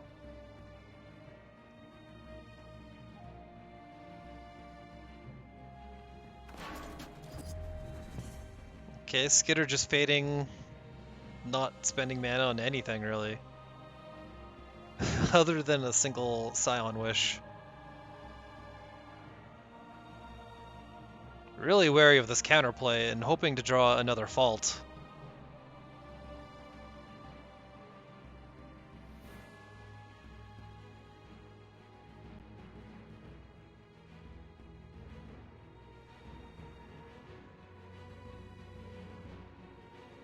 Agent Cypher could take a diagonal step, kill the token, plant an EMP.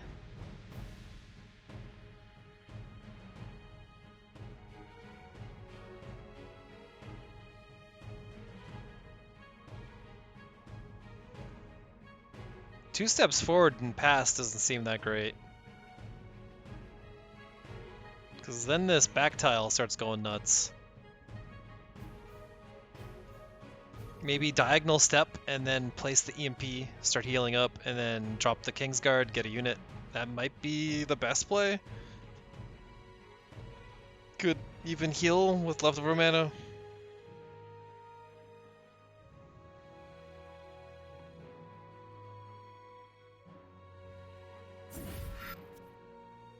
Placing this guy out here.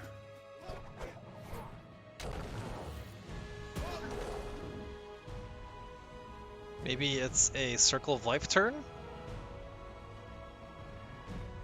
Crunch the 3/3.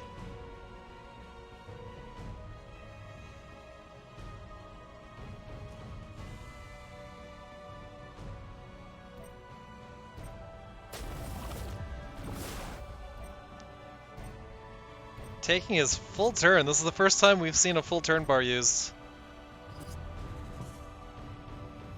Pretty tiny turn. These guys are taking 5-foot steps around each other.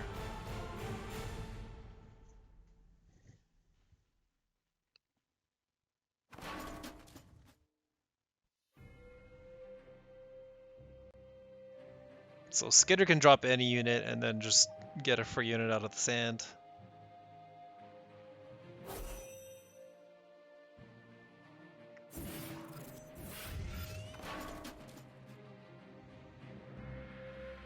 Probably should drop his own EMP. It just gets the damage going.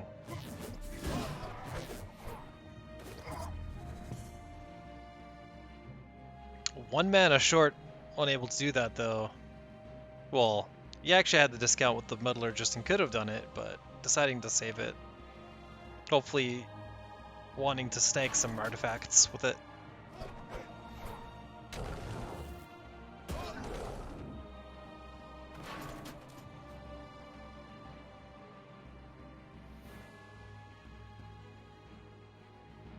Okay, so he's got the sand tile camped and he's got himself on a healing tile, so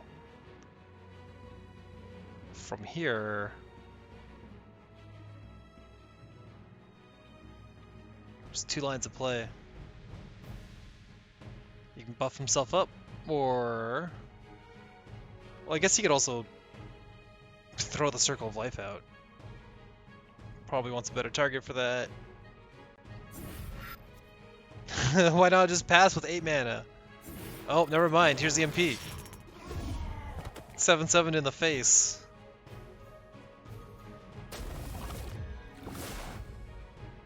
So Skitter's finally going to be able to use some of his removal pieces.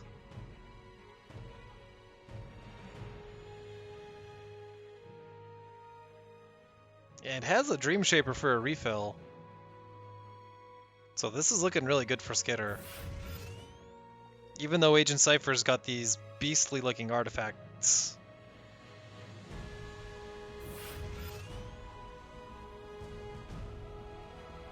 Dream Shaper finds more of the same. No faults yet though. Fault number 2 would be pretty devastating. The first fault was so dealt with.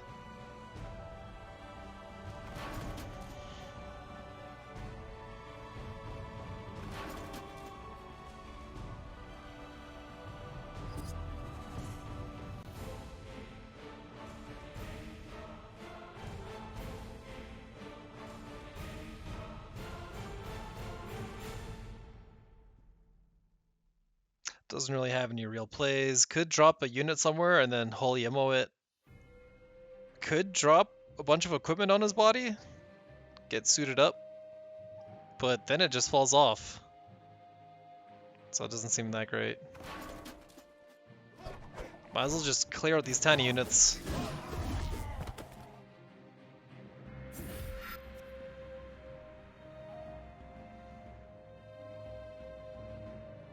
And then probably Circle of Life's the Metallurgist to get the discount off the table.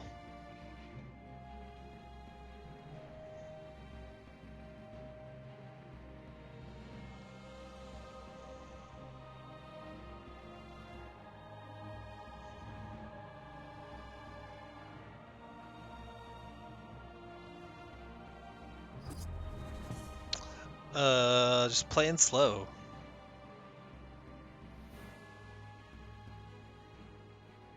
Or playing patient, I guess you could say.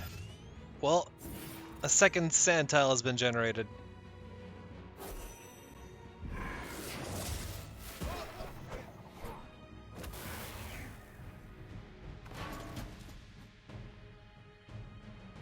And this Meddler just had its text turned off at some point.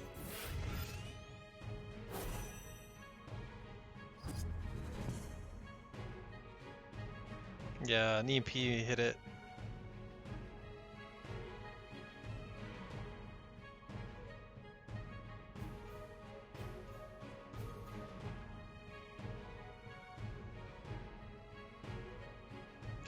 This sand value is going to be possibly a problem, but there's a unit on both these sand tiles, and they're both within a 3x3 radius.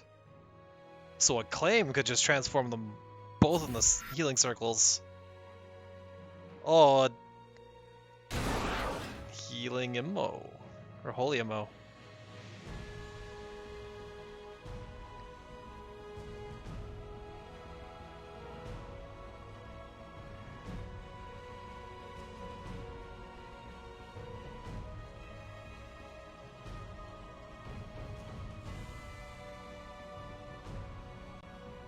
And this was a Crestfallen that Agent Cypher had in his hand. It wasn't made with the BBS. Opting to not transform the sand into circles this turn. Maybe waiting for more threatening minions to show up.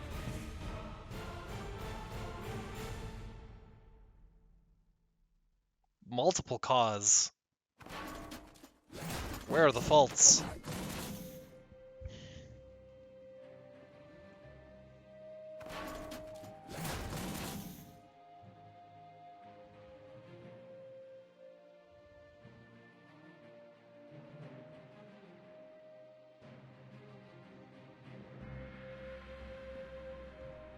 Let's see, I've looked up his list. He's got 2 copies of Fault in it. So he cast one, the other one's floating around there somewhere.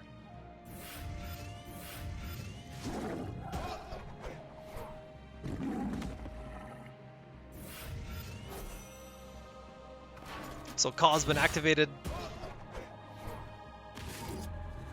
Gonna need as much fodder as possible.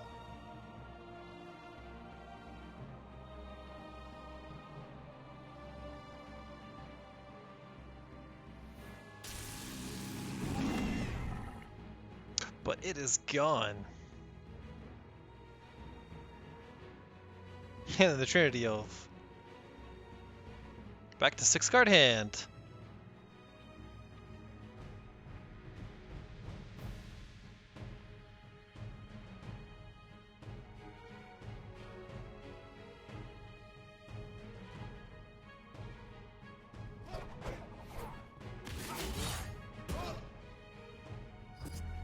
Skitter's getting really low. Gonna have to start keeping his distance away from this Brome that could just bust out with giant damage out of nowhere.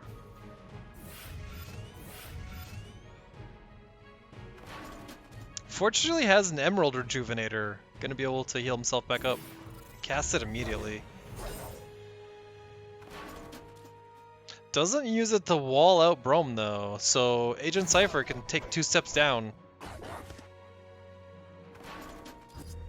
And the Meddler just didn't even take 2 steps right to block, so this square could be a hot place to be.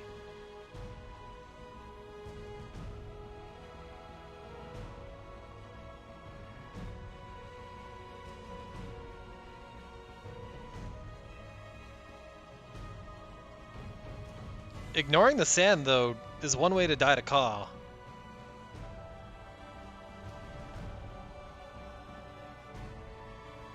So if a Dawn Eye was equipped, he would just get immediately owned.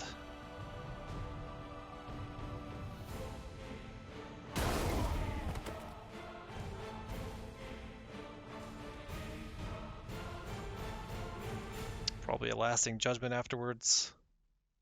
Weird to see the replace after the cast.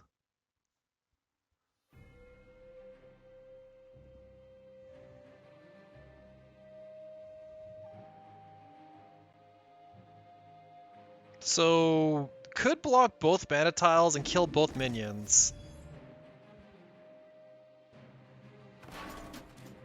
Opting to not block either tile.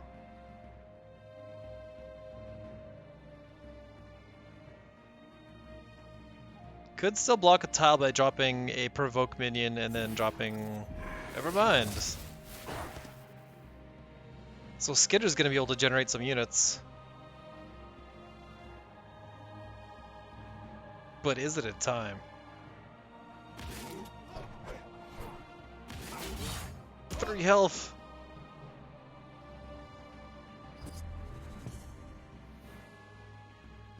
Too many blood of heirs. This archer is not what he needs in close quarters. This Ka only does its combo if it can hit something with 3 attack. Because then that kills it and rebirths it, and then it comes out again. But 2 attack is not gonna, just not enough. So it's probably drop a blood tier, drop a EMP, and hope that there's no removal.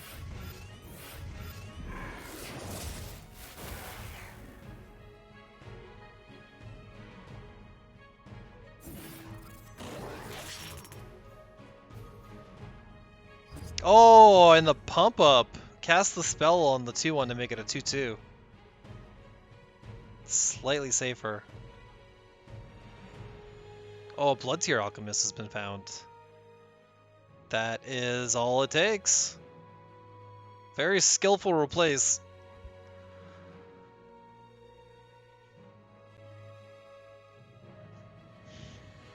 Because we got the spell to clear the way.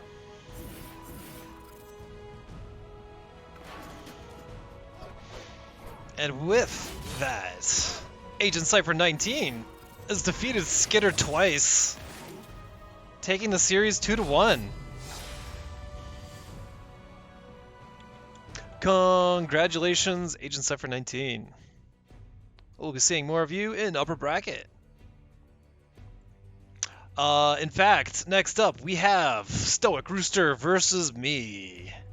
stoicrooster won the 2nd tournament and is here to win another one. But not if I can stop it, because I got some funny decks in store. time for the last upper bracket match. And then we're going to fly into the lower bracket. We're going to have a quick break between the two sets, though. But that'll be after this best of 3, featuring yours truly. Here we go. It is stoicrooster versus me.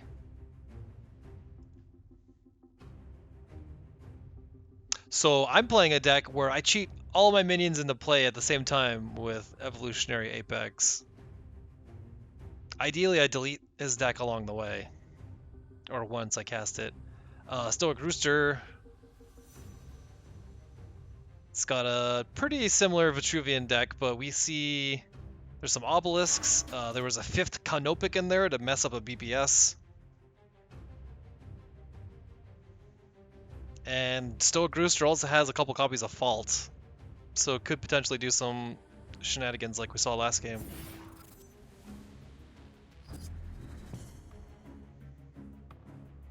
Turn 1 Metallurgist, pretty strong. If I had a Metallurgist, I could go Metallurgist into Ragebinder, which might be one of my favorite openings because it's just super fast. Spelljammer is necessary for this deck because when I drop everyone's cards out, I want to be maxed. And check out this cooler place. Metallurgist. Ragebinder in the middle. It's the dream start. And I even have this homeostatic rebuke to take care of these portal guardians if they get too big. Or this army if it gets too huge.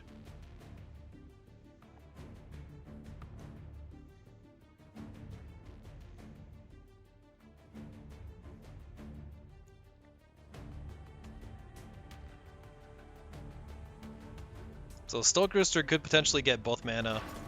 Yeah, diagonal step, and then a summon. Probably summoning the Portal Guardian first.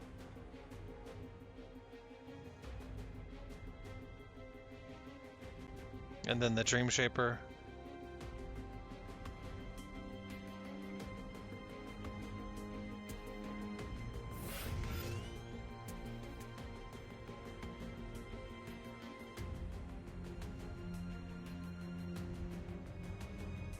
Or maybe the card draw. Probably the Dream Shaper, because this could potentially turn off if the Metallurgist ever dies. Yeah, so just cast them while you can.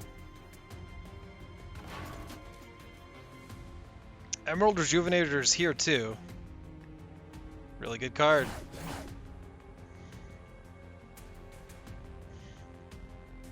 Not exactly what I want for my deck though, because I'm trying to cheat minions into play, which skips their opening.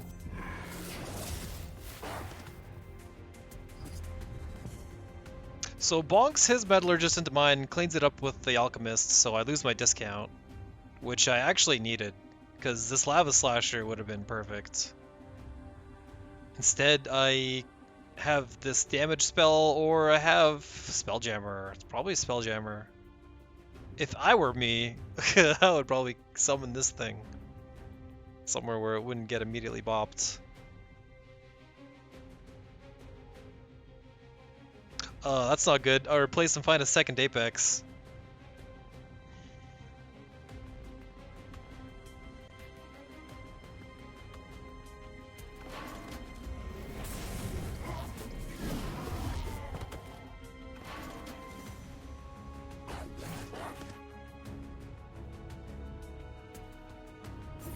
Putting myself between the Ragebinder and the Alchemist so I can't clear it easily. Also blocks from the Portal Guardian. Okay, now I got some real cards.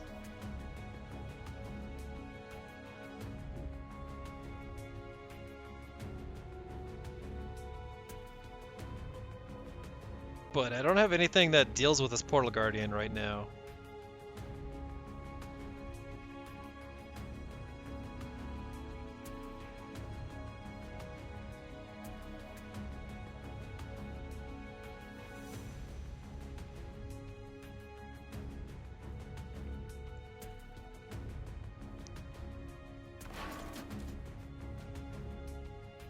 Single step backwards. rare movement.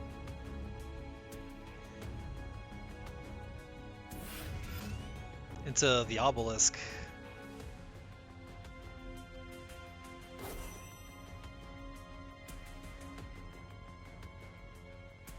So there is a chance that dervishes will just spawn on the back row and not be able to reach anything. But it's so protected, it's probably the right place to put it.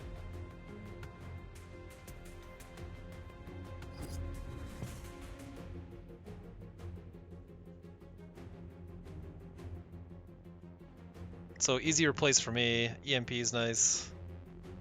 I have a pretty spoken for curve right here.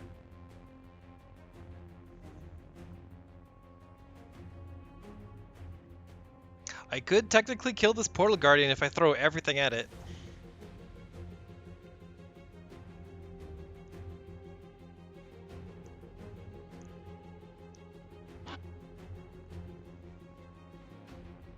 Well, I would be one short. Because I can do 4 with the Lava Slasher and 5 with my own minions, okay. But that's a good way to take 4 damage on everything.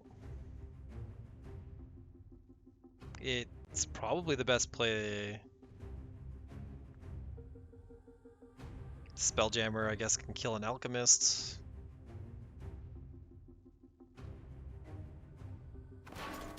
Or Fade Away. Here we go.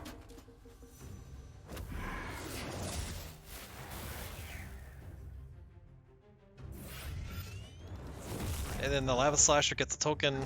And we're just going to completely ignore this Portal Guardian. It can't hit more than 1 unit this way anyway.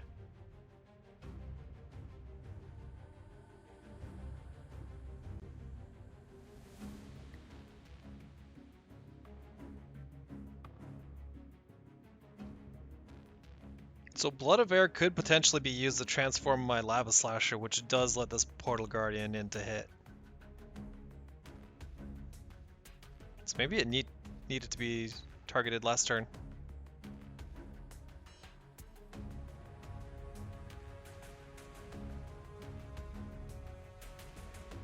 Well, I can just cheat out 2 Mechanta Warbeasts to deal with it.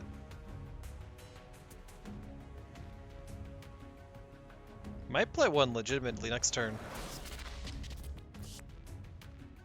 Because this Obelisk is a great thing to bonk against with the Warbeast.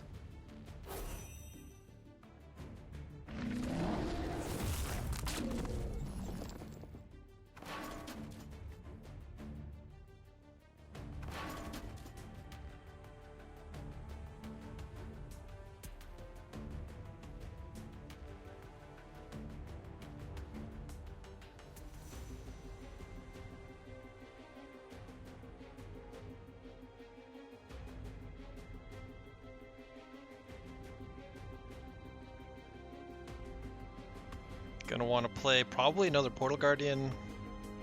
Doesn't need to heal up.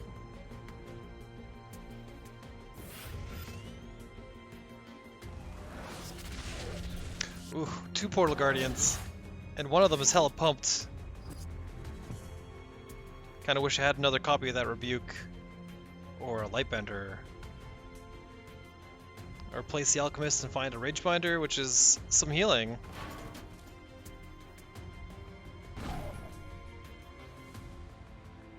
Yeah, Warbeast on the Obelisk, though, doesn't take any damage and hits everything around it.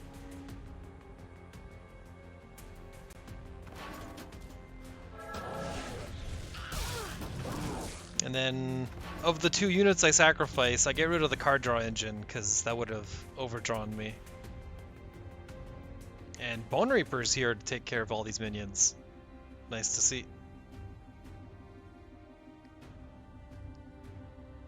Stoic draws his copy of Fault, so he's got the option of running to the right and then splitting the map, which is going to be really strong with this Ka.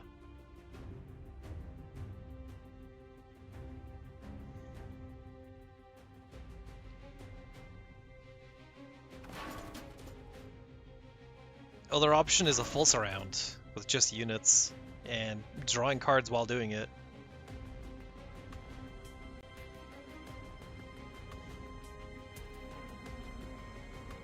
I don't have any of my card deleter guys, so I've got to kind of play this one normally.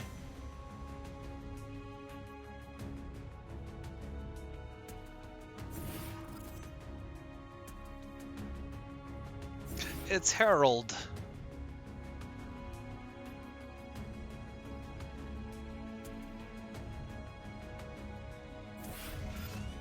And with 4 minions summoned, this Portal Guardian hits even harder than this Mecanter.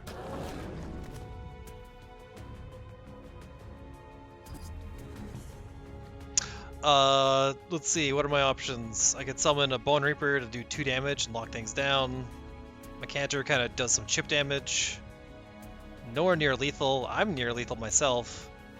Could try to heal out of that with some Azure Herald into Ragebinder. I can cast Apex.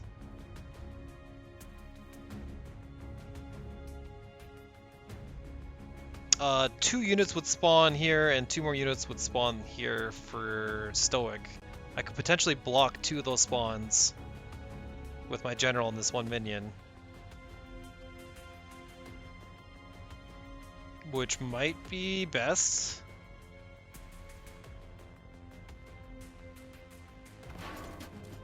Instead, I take 1 step down, which allows more units to be summoned from Stoic. And the Mecanter was in the back corner, so I can't use it right away. And the other Mecanter was deleted, or used earlier, and that's it. Oh, good game, the Stoic. But I actually had a force field and grow on my general, so I don't know if I was actually dead there. Wait a minute. It was kind of a shame conceit, I guess. Strong stuff from Stoic. I guess I fell on tilt. And Superstar power is too much. So I got Lefthook's deck to back me up for game number 2. Lefthook used to do a cool series about interesting decks. One of them was a fast Variax deck. So that is what I'm playing here. It disguises itself as a swarm deck, but it has a secret top end.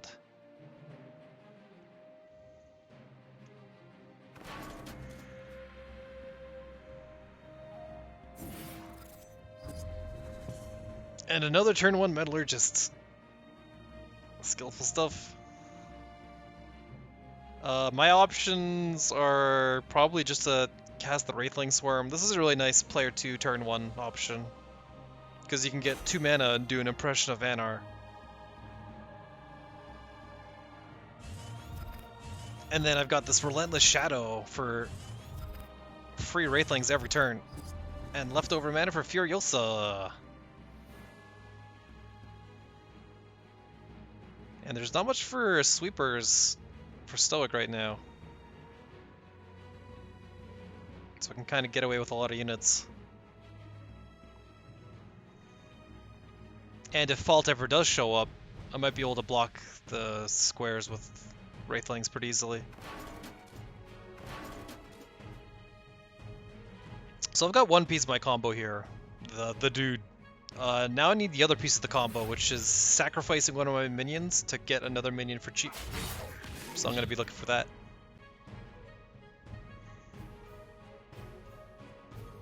Stoic's going to want to clear as many of my units as possible, because I've telegraphed I'm going to be pumping them up.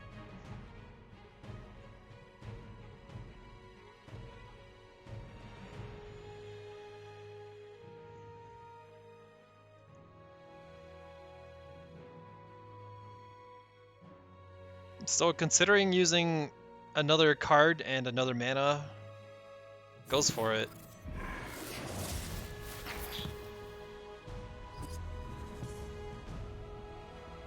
My options are Bloodtide Priestess in the back, or another Furiosa and a Shadow. A new option has appeared though, and it seems like a good one. So I can summon one Wraithling with the spell, and this 2/2 lets me use my BBS, which would pump up my whole team, thanks to Furiosa hanging out in the back. Which is just enough to take out this Golem.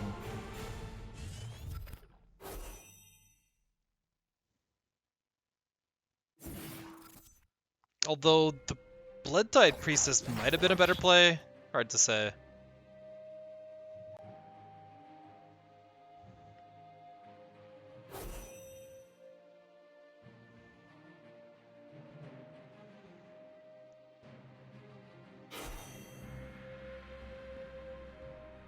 So far so good.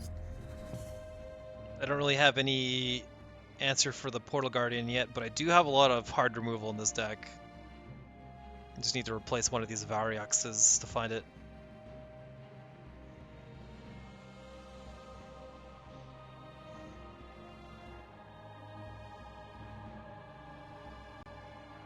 Stoic probably going to want to drop a Obelisk. Other option is heal up with a Rejuvenator.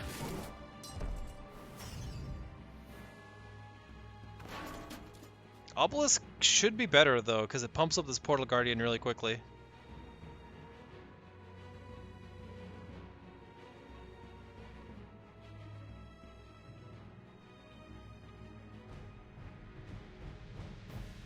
Might choose to not attack with it, just to keep it high health.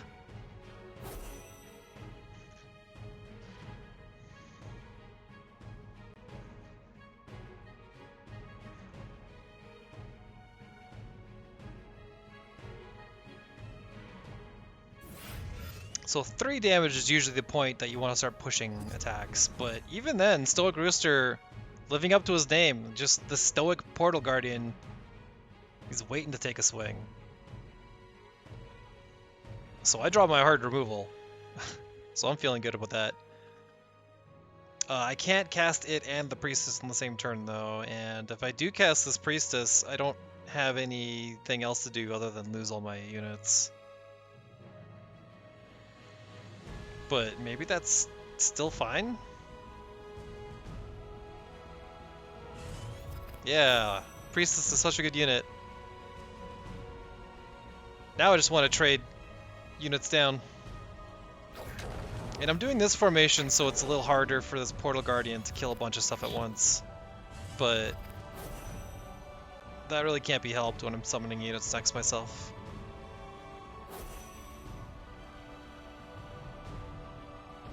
And I'm gonna try to free up space back here so I can spawn more units.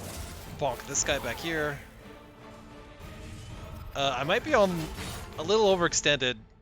Maybe my general needs to actually be back here. I'm just coming in for blood. I'm pretty close to being able to cast Wirox. Once I can use my BBS and he's on the battlefield, my whole team turns into 5/5s. But Kanum Ka here is demonstrating how good of a card it is.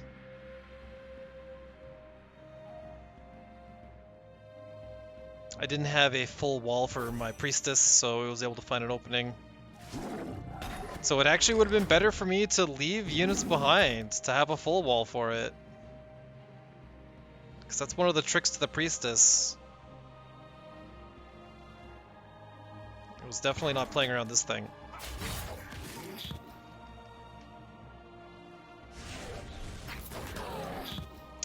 Next turn I'm hoping to get the combo. If I can get the cost reducer, then I can just immediately play this Wirox, because it reduces it by 2.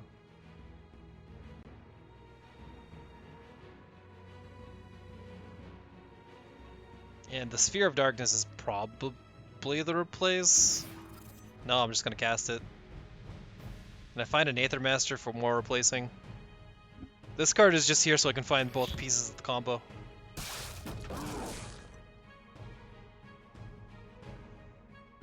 But it sucks to have to replace this Relentless Shadow. So maybe I choose to not do that.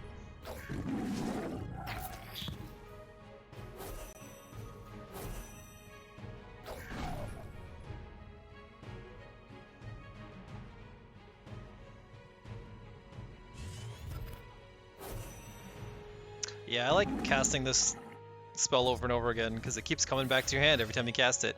And now I got 2 copies.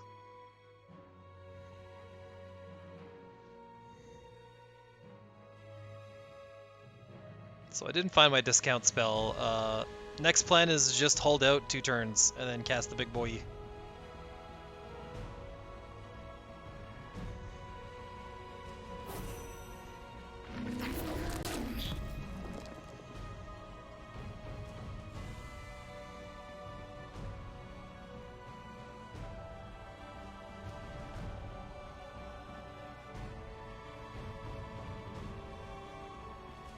So this seems like a pretty good position.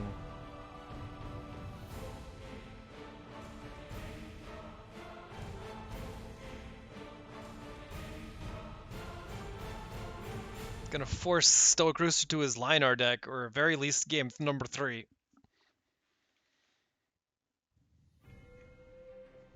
Because next turn I can just bonk this obelisk, clear it. But then, something happens. This creature appears, the 5th Canopic. So this turned into a huge counter for me. I had no idea how this one card would absolutely destroy my plan, because this awesome ability makes my uncastable spell better. So now I'm thinking, I need removal for this, or I need a new plan. Because I've gotten halfway there with the damage. But this thing has 8 hit points. Could potentially replace cards with Aether Master to find removal. Just gonna crunch what I can. So although I can't use Shadow Spawn... Oh, it costs 10 mana. So in theory, you could grab a mana tile when you're at 9, but you would still be at 9 of 9, so that doesn't actually work.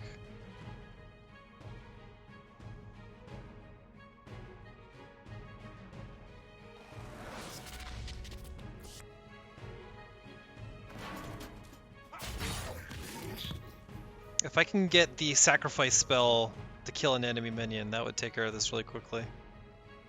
Or the transform spell turned it into a Wraithling.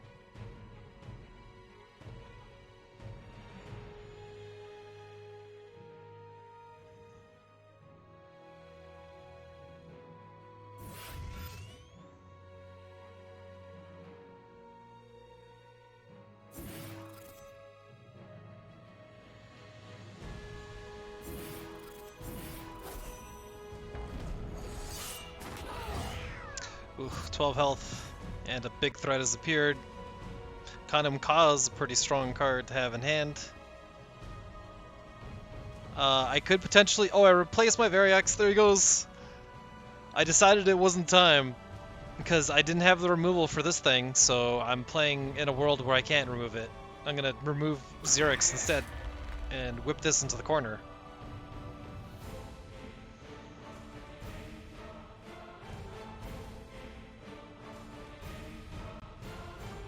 This thing shut down my BBS, but it did not shut down my ability to make 2 Wraithlings every turn. So I figure I can still get in there. With this Chakram, it does a ton of chip damage. And I even attack the Duder at the end just to finish it off, even though it takes a little bit of my artifact with it. And now I find my Dark Transformation. If I had this any of the turns before, then I probably wouldn't have replaced Verox. But I can at least kill it now and then find Verox and then get my Wraithlings up to 5/5.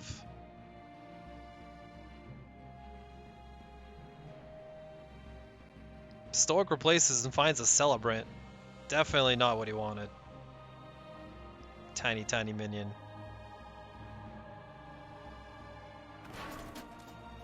He's got 5 damage on me with this positioning. Most importantly, he can take off my Chakram. Might actually cast a Ka before that. Probably cast it after that.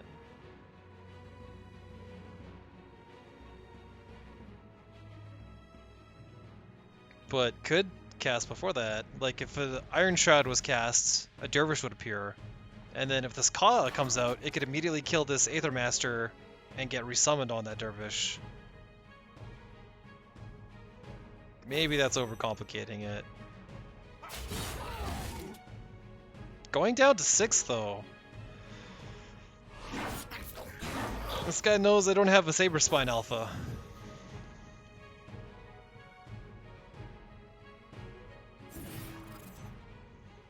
Using the Celebrant to wall me in. That's actually a really good use of it.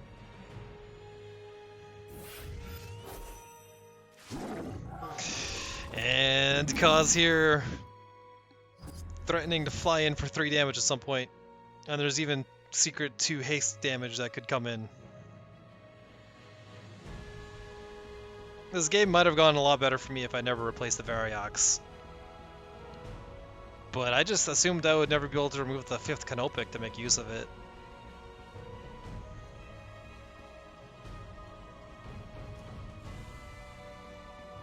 Six to 6. I can take him to 4 with a slash.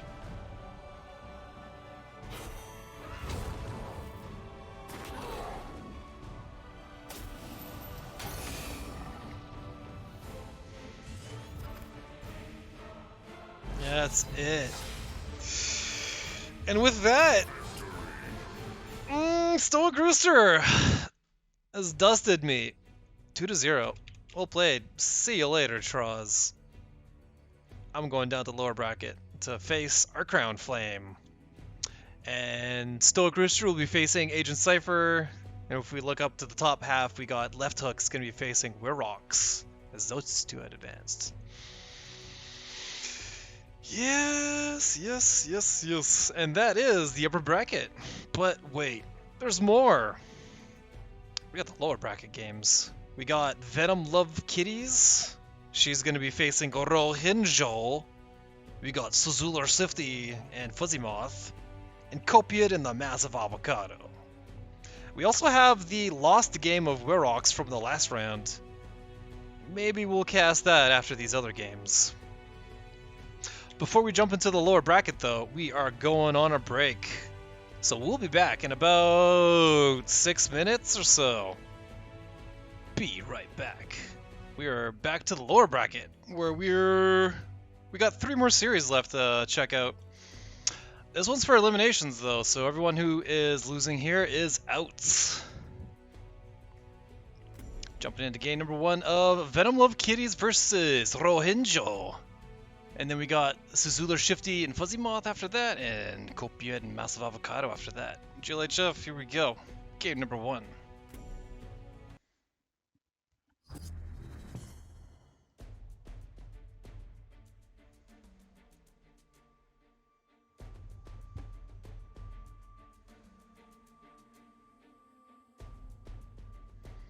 venomlovekitties, one of the few cryo players. ROHINXO. And also venomlovekitties with their emote to start. We have a healing mystic here, which could potentially revive something. It's a new unit specific to DGG that was inspired by a ChatGPT battle that Moggen had with it. Sprited by Gundam. Pretty cool dude who has quite a few sprites.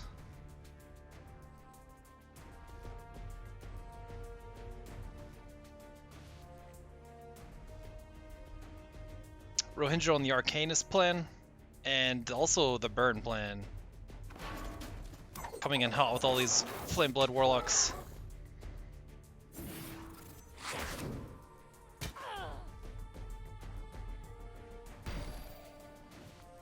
And inner focusing it just to be able to take out a Gravity Well.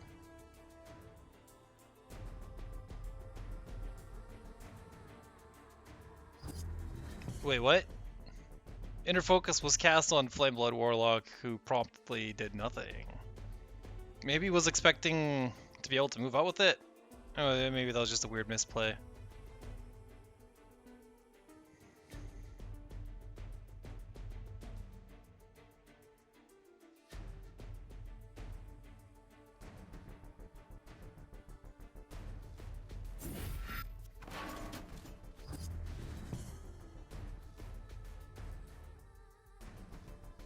So the rudest turn 2 you can do, you just wisp them. And with the wisp, well, it's a good way to ramp from 4 to 5. And the single step back from ROHINXO, maybe he misclicked on that mobile device.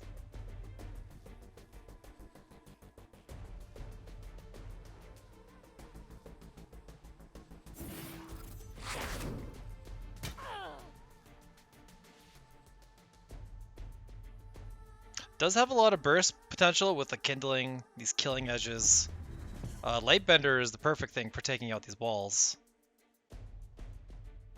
And as long as this wisp stays away, then it won't easily be traded in with these warlocks.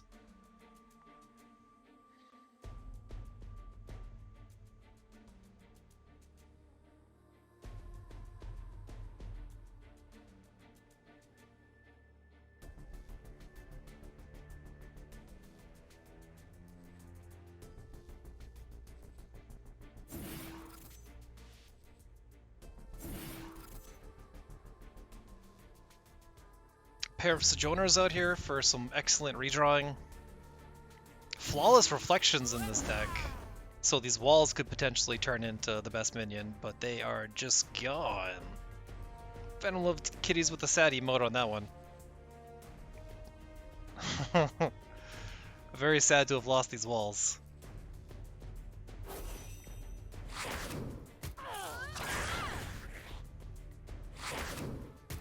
Okay, both of the Flameblood Warlocks trading in for the single Sojourner. But since they were silenced, they didn't draw any cards. This Lightbender just wreaking havoc. Flawless Reflection doesn't do anything without a board or without a bomb. Ideally both.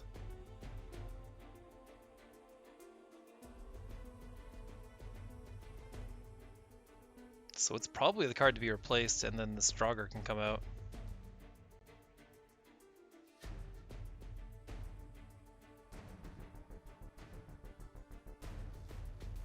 Ghost Seraphim is really good with Flawless Reflection, because at 9 mana, you can cast them both.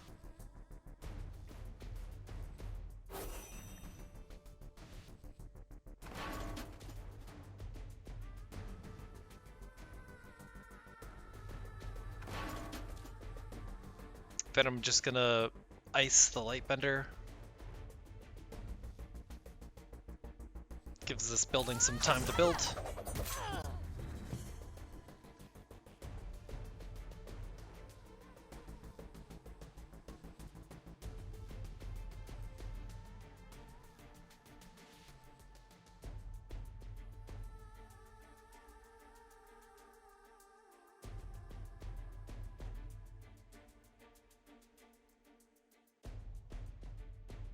Crisp little wisp is not what you want to be seeing early, or what you want to be seeing late. It's great early. ROHINXO debating where to drop his nasty Panda Witch. Right up front. And then the Scroll Bandit can be placed in the back, because it can teleport out this MDS. Oh, never mind. ROHINXO immediately getting his mana back. Or at least going for it.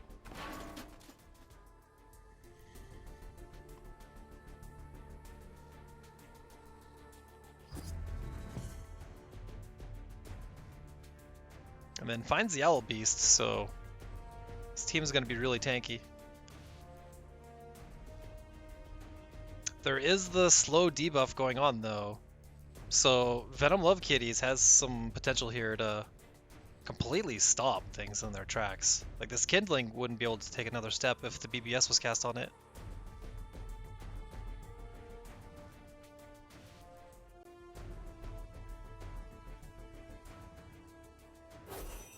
One more mana and then a cool combo could occur where this 0-1 and this 1-3 suddenly become 8-9s. Venom's gonna need... Actually, this Mana Spring here will do it. Okay, so check this out. Ghost Seraphim placed below the Sojourner. Wait.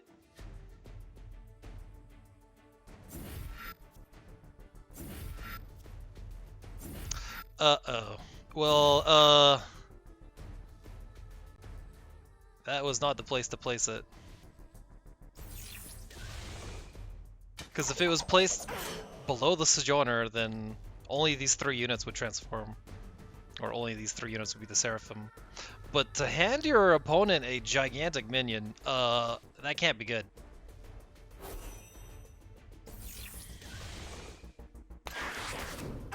The kindling got dealt with, but the Draugr is gone, so the movement debuff is gone. Uh-oh. Even though ROHINXO's at 9 health, I think Venom might have a little bit of danger incoming. ROHINXO's gonna have to fade though against all these Ghost Seraphims and not get sliced up. And plays as the Aether Master not as a blocker. That might have been a mistake. I don't know. Because all these 8/9s are pretty explosive. And this isn't quite lethal damage. It's close. Might as well threaten it. Oh no, a single step? No way. Really going for the Heartseeker block? Heartseeker's pretty good at buying you a little bit of time in desperation moments like this. It's gonna take 2 units to connect to take out ROHINXO. Yeah, the flawless reflection play was enough. ROHINXO's board just too huge. Or Venom's board's too huge.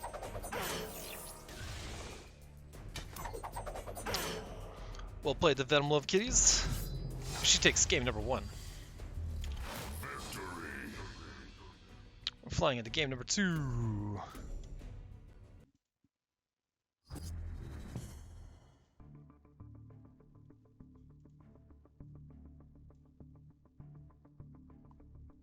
This is one of the things that you love to see as a Vanguard player, is going first and having a gravity well. You can just take over the board. Several aspect of egos. Ghost Seraphim could potentially become something even better. But these cards should be replaced pretty early.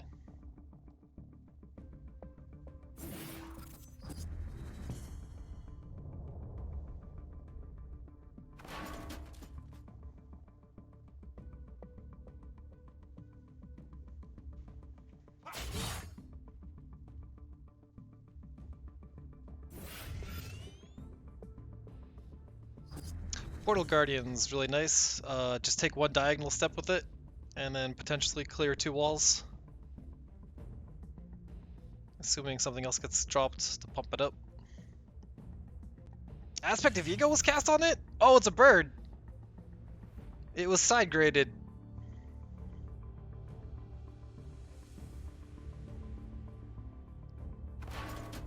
And keeps the other aspect of Ego. I would think this is a late game spell. And just bonks the bird for 2. It's not a battle pit. It could choose to not attack, but the wall entanglement gets thicker. And maybe this was actually good to get the frenzy minion off the table so it can't clear multiple walls. Because flying doesn't mean anything if you're pinned down.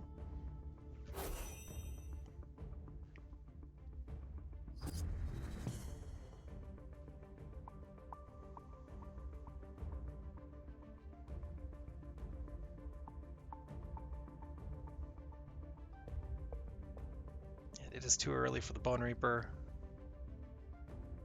ROHINXO has a Wind Slicer to get a discount on his Trigon and the Fireblaze Obelisks. Obelisks are going to be really nice to cut through all these 0/1s.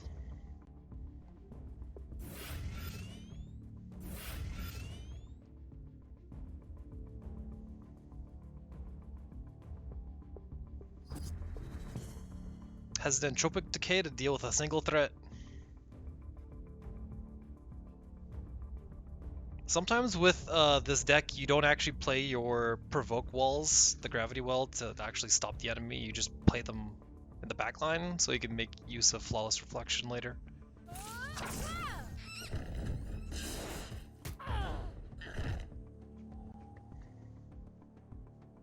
Bone Reaper doesn't do a whole lot if it were to slam on the table, because Entropic Decay is ready. Uh-oh. What? Transforms the obelisk into an obelisk? It got downgraded. That's too bad. That's a weird thing to aspect of Ego. A 2-drop?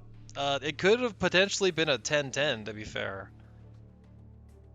That would have been pretty sick. You gotta go for it, right? So I can respect the giant dice roll.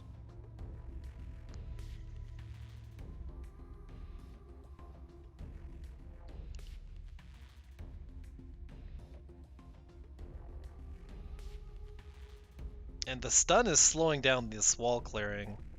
It's nice to have a Wind Dervish to be able to take out another one. Uses the Wind Dervish to push damage instead of clearing a wall.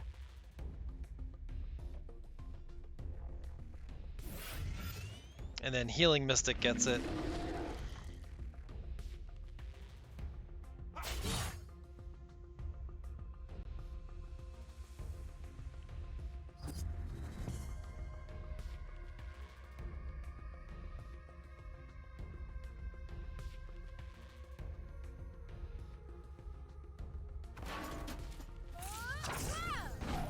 Slashing the obelisk that he downgraded.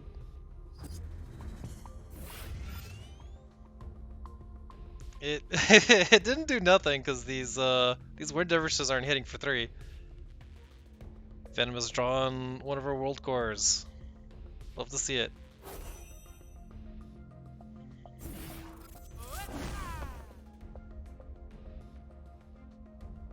Venom definitely needed those walls though. This Flawless Reflection doesn't do anything anymore now.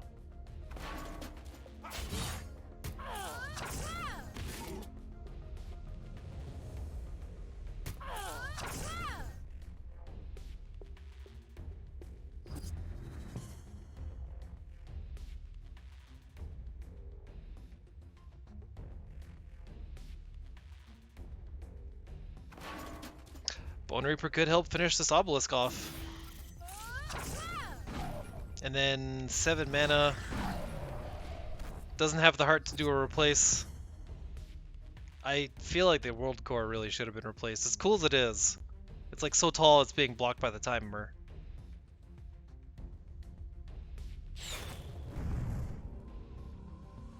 Blind Scorch wasn't even needed because Grapnel would have taken it anyway.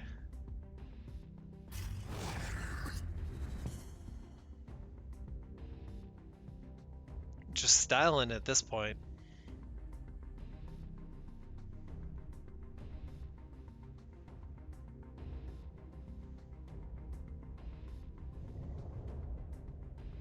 Ghost Seraphim and the combo are here, but there's no setup for it. So the Sojourner needs to start drawing cards. And his Obelisk, or the Golem, needs to be replaced. Seems like it is the end of the road.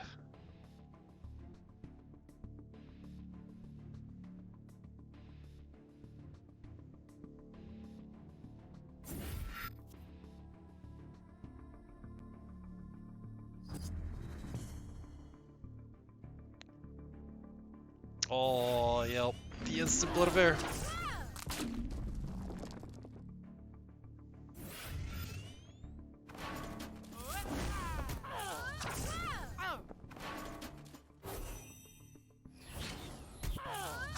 And the Duskweaver only triggers on death. That's fine, because there's just so much here to clear it out. I'm curious how these world cores get action in this deck.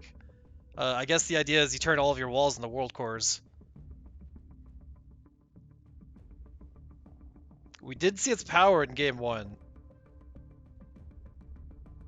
At least with the Ghost Seraphims and the Gravity Wells. Venomlovekitties might have to hope for something similar in game number 3. Because ROHINXO's got it this turn. Oh. Well played, well played. Ties it up. So it is match point for both. As soon as ROHINXO can solve the lethal puzzle.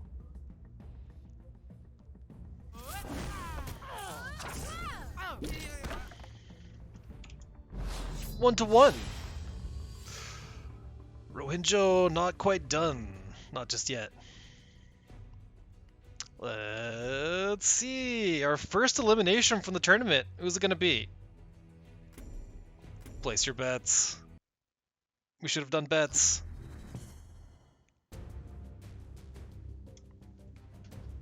Game number 3. For all the bananas. Saj is here. Oh, and an elk owl. This is a little stronger, I feel, when you're player 2. Because you start with 3 mana. Has some pretty fine options for turn 1 though, between the Duskweaver and the Jaxi. Jaxi's nice to get out early, because you can pump up the ranged unit with the Silence First Wish, and then really start doing havoc. Has a Pyromancer. Let's see how good that does. ROHINXO probably gonna hold on to his Phoenix Fire. No point attacking this, unless he's really not wanting the mana ramp.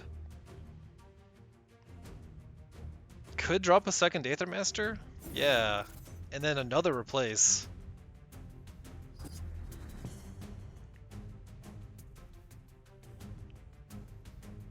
Just needs an Inquisitor Kron or something.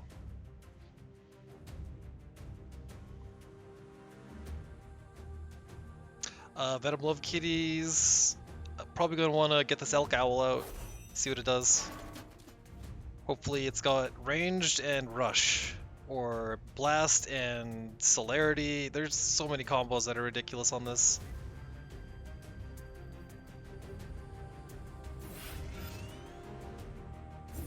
What do we got? Provoke and blast. So provoke is a close range thing, blast long range thing, so they don't really synergize. But blast is amazing. Like the Pyromancer has it, and it's a wimp. But I guess that's what you get for the extra mana point.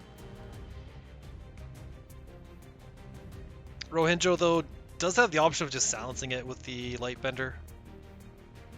Or nuking it with the Phoenix Fire. Which is a little better once the Kindling is out.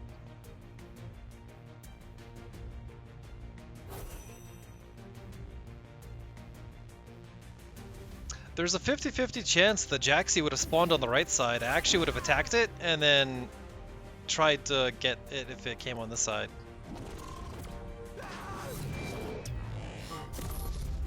But if it spawned on the left side, that would have been pretty nasty, so maybe this is better overall. Oh, going in anyway. Here we go.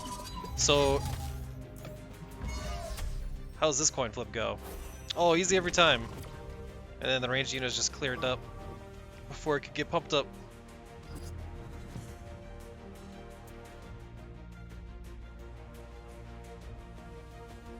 And the Lightbender on the Elk Owl. Not many tricks left. Silence First Wish is the way to get over the top. Although now this Elemancer can't be afforded. It's a disaster. So one option is pumping this thing up again for another card draw. Yeah. Because now a Pyromancer can come out, but it would die anywhere it goes. Unless both minions were cleaned up. Yeah, this is fine.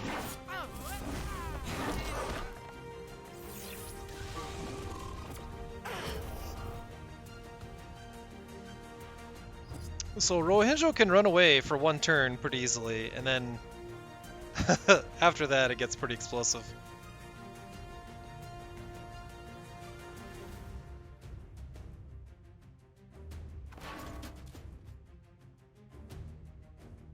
Instead takes the steps up. Because this panda can be reactivated, and it's going to take out the Pyromancer no matter what it hits. Which is why I would generally advise to not run this thing, because it is made of glass.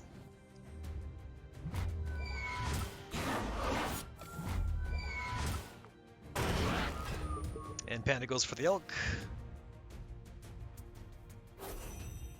ROHINXO looking to be in a pretty good spot. But Venomlovekitties has a pretty nice hand. This Grimes can come out at some point. Needs something this turn though, so it's probably going to be the Elemancer.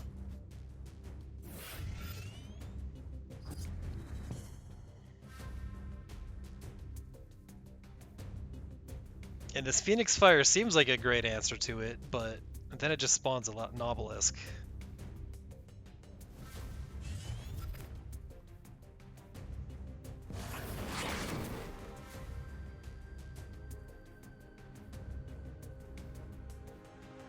So putting the Kindling here tells me that ROHINXO does not want to kill this Alamancer, because it could become a lava obelisk and crush everything in its row. So probably gonna go face.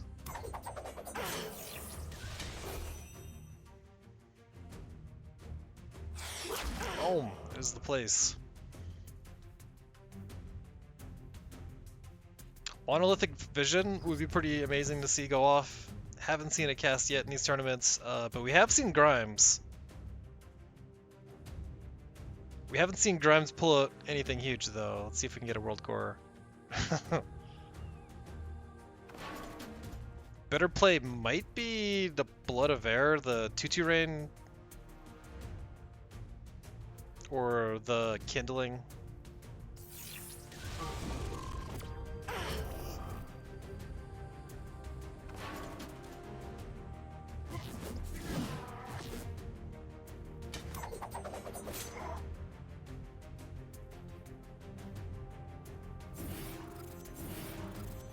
A Bastion, huh? Interesting. It's a little too slow, I feel, because this Killing Edge and the second Kindling are probably going to be too much. When the Killing Edge goes onto a Heartseeker, games just end. For instance.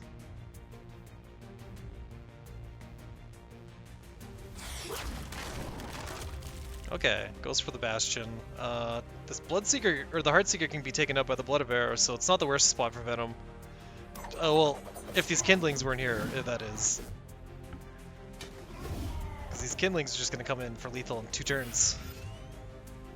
Fireblaze is a nice obelisk to have. But it is too small.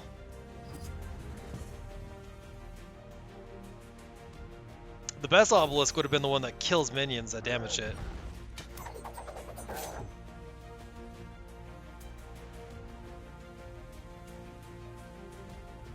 Venomlovekitties with the massive hand advantage. Bit of a board disadvantage though. Uses the Blood of Air on the Kindling and not on the Heartseeker. Hopefully can find another Blood of Air for it.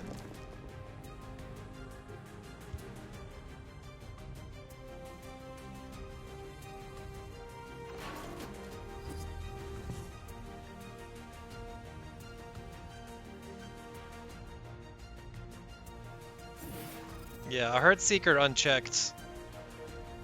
This is just too much DPS.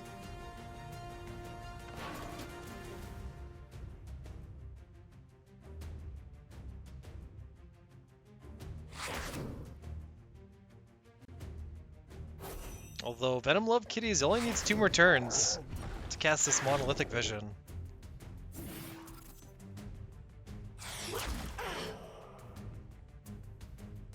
Project Omega, probably the worst possible draw. I don't know if there's anything worse.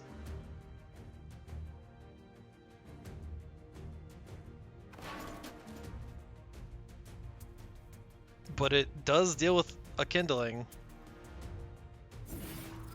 Grimes number 2. Here's the Battle Pet.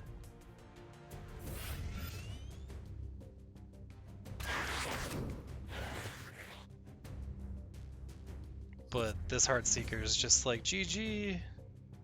Knock knock, 6 damage per turn.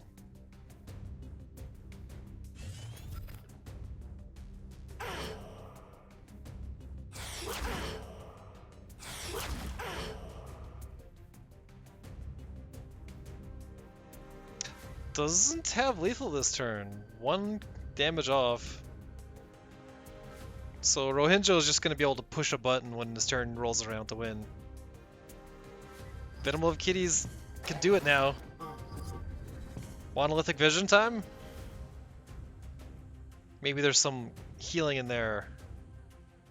Okay, we got a Grandmaster. Mirage Master? That actually turns into a giant Heartseeker, but none of these things deal with minions. Not at a distance, at least.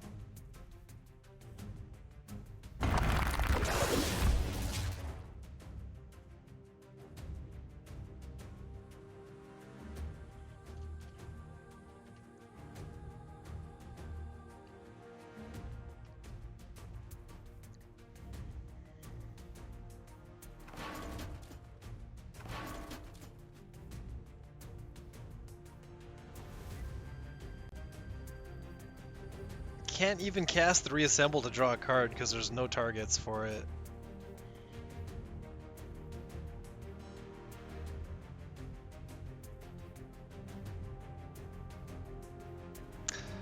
Damn, that is GG.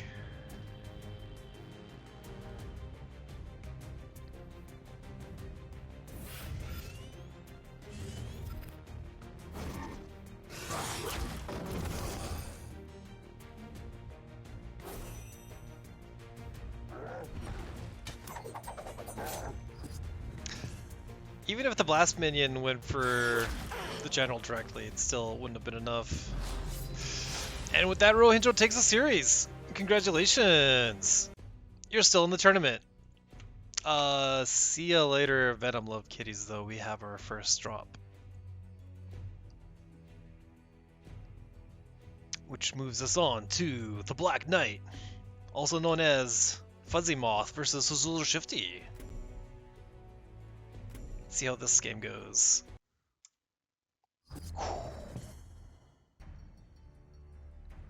Fuzzymoth's other alias. Check this out though. SzulerShifty is running a number of some of the new cards. These Sun-Touched Spirits are a DGG special, but I haven't seen much use of them yet. In theory, you can get a bunch of spells back from them. I don't know if it'll work on Call to Arms, but maybe this is secret technology that Szuler has discovered.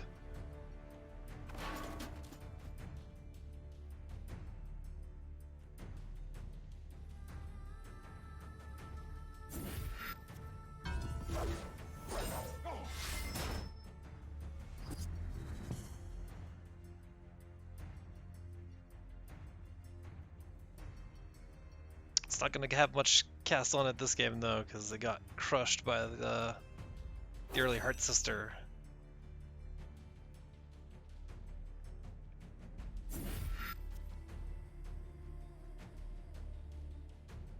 Okay, so with the Crestfallen,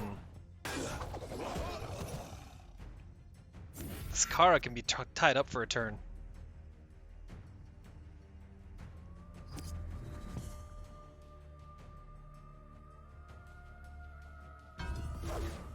But check out the power of White Asp. You can just transform their small minions into 3/3s that work for you. They're rooted in place, but they're pretty big.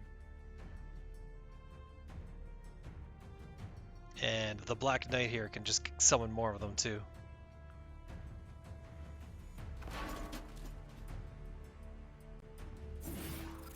Ghost Links is actually a really good counter to these walls because it will put something into the corner.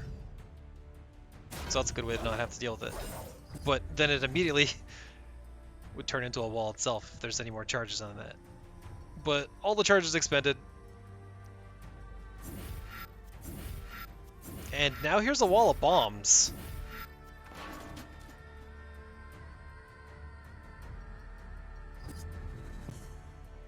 So Szuler is going to want to warp some of them away, maybe. He's got his engine online, but if he uses Holy Ammo, then it just blows itself up. He could also just accept his fate and probably wants to move the Fugitive up diagonally and then Holy Ammo it. That seems... It would leave it at 1 though, but you get a Holy Ammo back.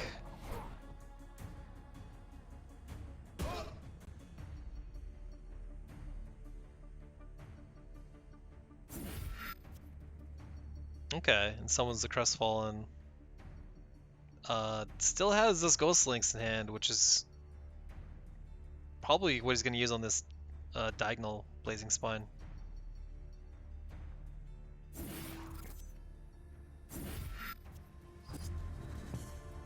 Okay, warps the bomb instead. Would not have anticipated. I do like these Ghost Links.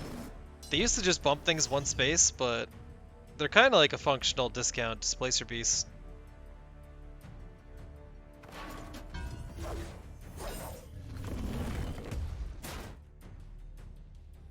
Fuzzymoth going for this fugitive, trying to take it out so it stops the infinite value.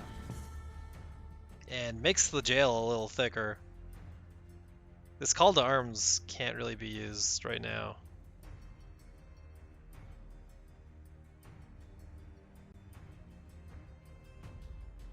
Gets an extra copy of his BBS in his hand from his minion.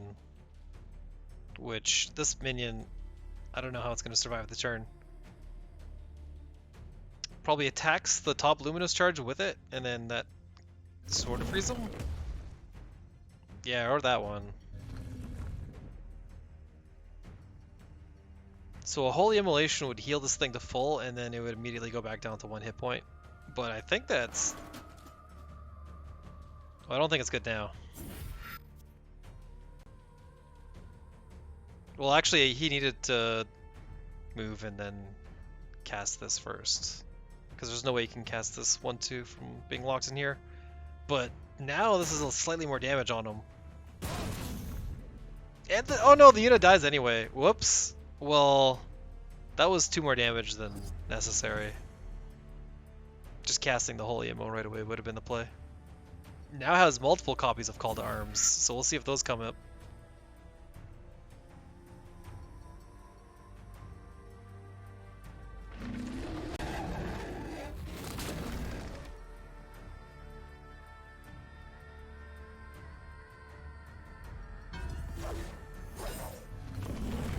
So Fuzzymoth does have the free blade to pull a unit out of position.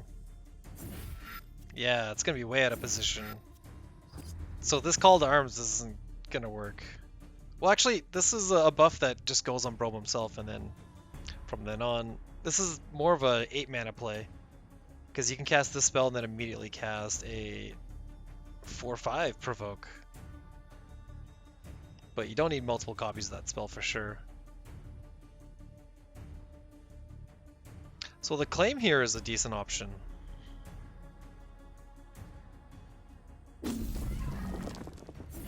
Because it does that. Opting to fade away instead of standing on a healing tile. Which is probably better for Brome, because if you get surrounded, you can't use your ability anymore. But speaking of surrounded,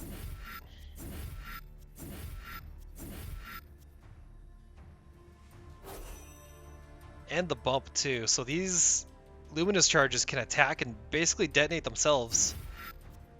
The ultimate counter is a Lightbender, which just disarms all of them.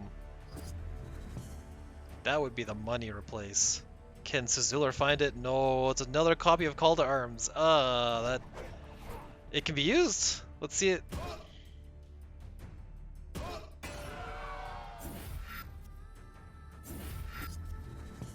And then it gets yanked out of position, and now there's just a free blade in the way.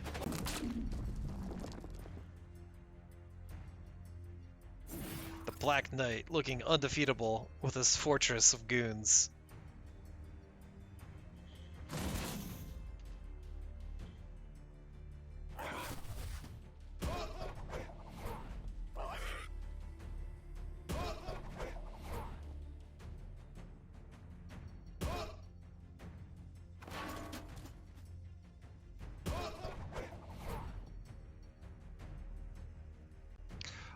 Don't even think Lightbender can get him out of this. 1 hit point. Well, this is the first time I've seen Call to Arms in action, but it's such an expensive spell.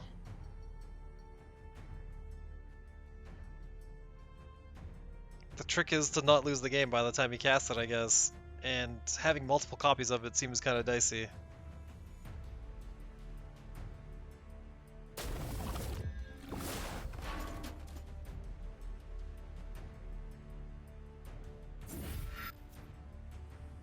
And the Holy Immo to do a little bit of AoE clearing. Could have potentially cast Tempest earlier to take 2 less damage, but is looking to instead cast the Azure Herald. And these tiny minions, not so tiny. Doesn't seem to have any multi-minions like Zix or the like.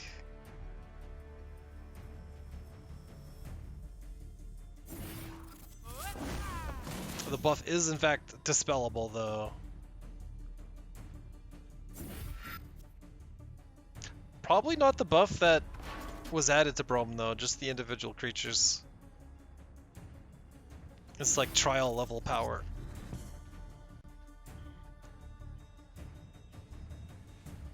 In the trial, cast a 7-mana spell and pass your turn.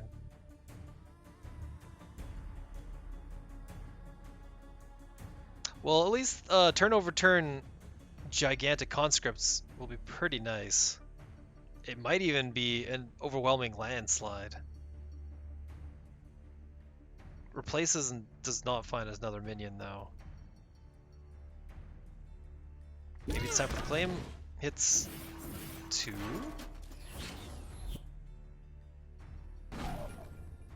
And does this placement, so can take a step out.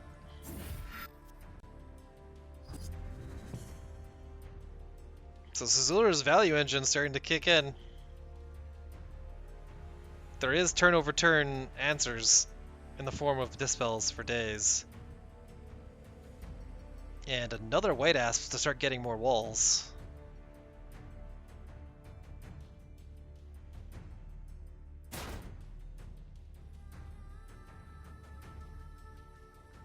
Gonna be pretty happy to get these 3/3s. Because that can't easily be dealt with other than by the giant minions that just come out. And Legion is perfect for this deck because it comes with extras. The only thing is there's not much for healing. There's the Trinity Oath.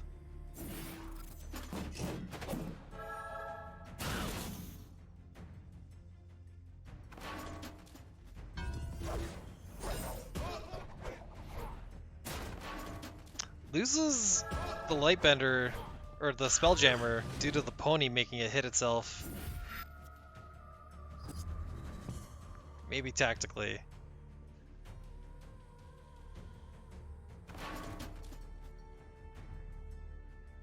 Just needs to find 2 more points of damage. If this Tempest was cast, the game would have been over already. So here's a sick play. Turns into a really nice one with a buff. You just martyrdom your own giant units to heal up, and that makes Tempest a good play now.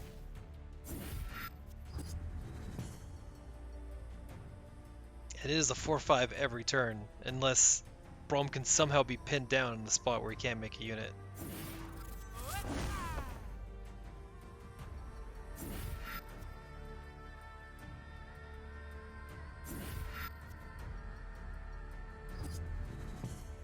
Replaces the equipment, doesn't want to use his general for combat anymore, because the Black Knight would get probably shredded by another surprise Tempest. Oh, and the Legion comes with a suite of provoke units.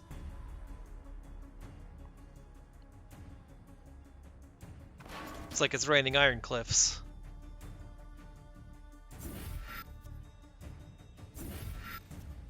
The trap card has been activated in the form of this Basilisk, but I don't think SzulerShifty is going to mind, because this wall of units is so strong. And Fuzzymoth was able to pull discards, or silences out of his hat for like 5 turns running, but seems like that momentum is kind of slowing down. What is the out at this point? Gods of Zuler is low as 2. And the Iceblade Binder is here to slow movement, so could fade away. Trying to cut a way in. This Basilisk might have been better in the backline as kind of like a fake grow unit.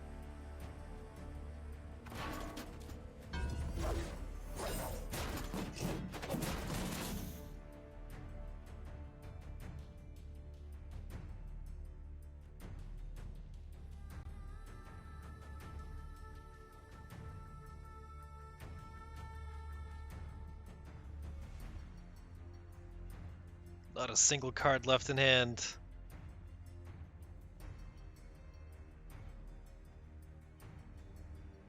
Even turn after turns of EMPs couldn't get a player out of this.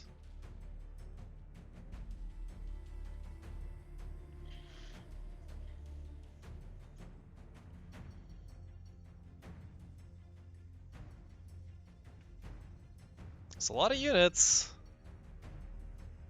But this +1/+1 buff pales in comparison to this +3/+3 buff on the other side. They have been called to arms.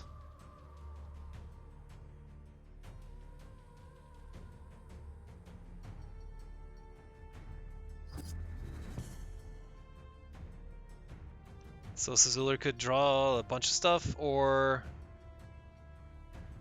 look for lethal right now by moving this Crestfallen 2 steps to the right. Good game, good game. Game number 1 goes to SzulerShifty, slaying the Black Knight, also known as Fuzzymoth. Let's see if Fuzzy can do the recovery, or if Fuzzy, in fact, was he. 3, 2, 1, game number 2.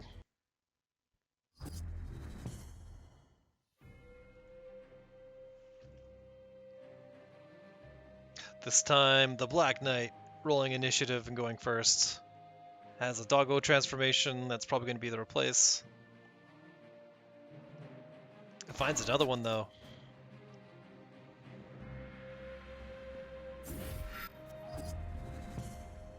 The aspect of the Ravager is a really good counter to Sun-Touched Spirit, because this thing, if it dies, it hands off a whole bunch of spells, but if it's a doggo, that's not a death.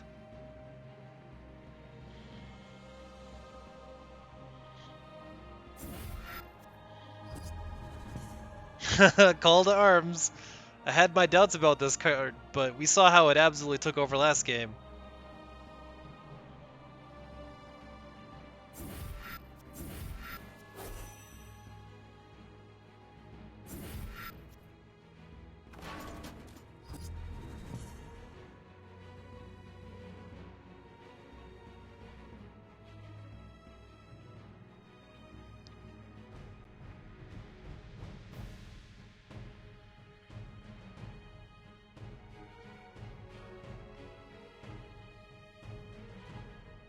One really nice thing about the walls is they push out so much that you can drop the Snow Chaser in already infiltrated.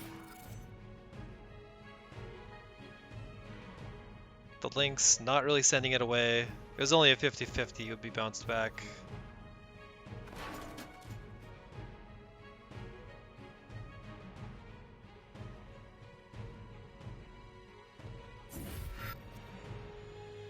Sun-Touched Spear just eating the mana, so it can't be claimed.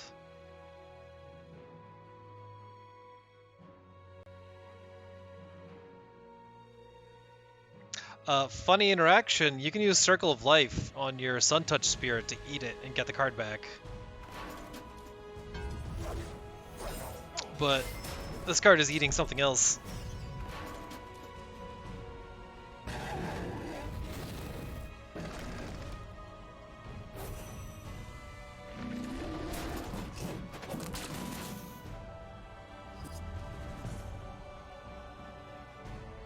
So Fuzzymoth was able to take SzulerShifty down to 2 hit points. Let's see if that can happen again. Fugitive in the back for infinite value.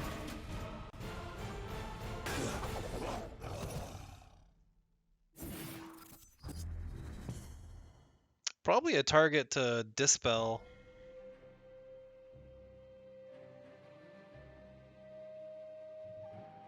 And Dispel it is.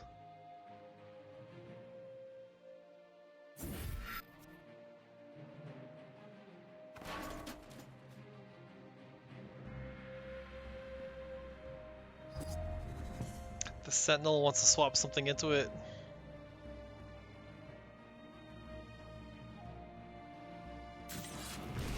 Immediately gets blasted.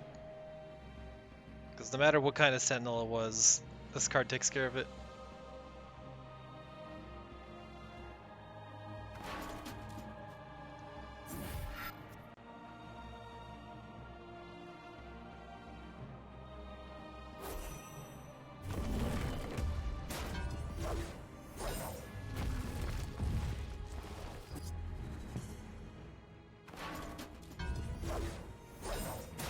So the White Asp's +3 attack damage is not really being put to use, but the wall generation definitely is. And now SzulerShifty can't even run away from this wall because the binder's got the lockdown. So it can at most be within diagonal striking distance still. And this is the turn to fade and cast Call to Arms. There's enough of a health bar here for Brome that this is probably fine. It's not like it's super threatening and needs to be claimed immediately.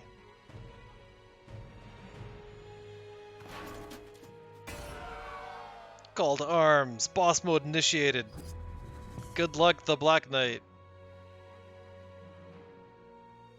Even though there are 0 minions in his action bar, this is like some kind of hyper death stance.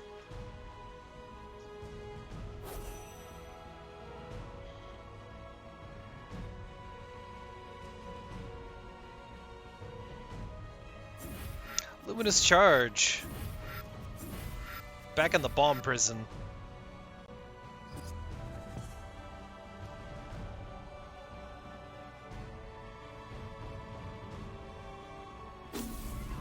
Claimed. Detonates a whole bunch of bombs, but that was inevitable.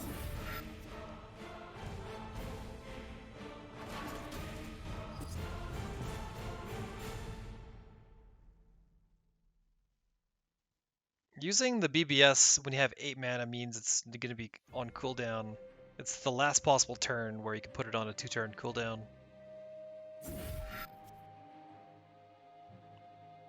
Three, 4 provoked, downgraded to just 3/3.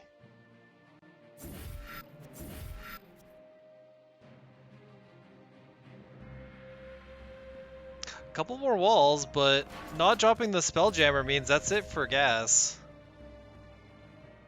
Might be dropping 2 Spelljammers next turn, just to refill the hand. So SzulerShifty has his gigantic healer here. This Aegis barrier doesn't really do anything, so it's swapped out. Ooh, double boss mode?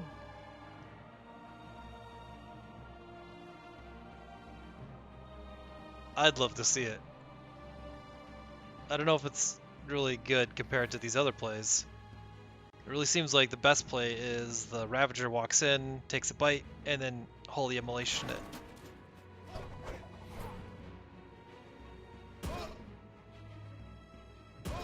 Or play Kingsguard. Oh, there it is, double boss mode. 2 Call to Arms in action. So check out this Kingsguard. Or this Herald.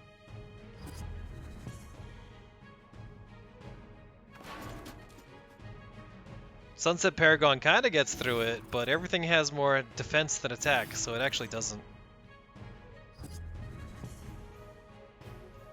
Plays the Rift Beast forward as bait.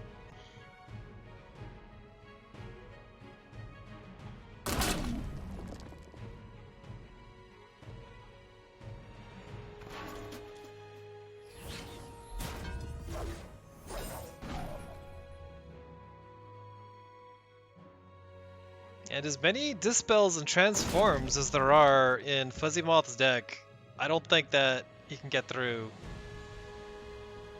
this wave of like, it's infinite gigantic beater after beaker. Like, these are just haymakers. Doesn't even need provoke.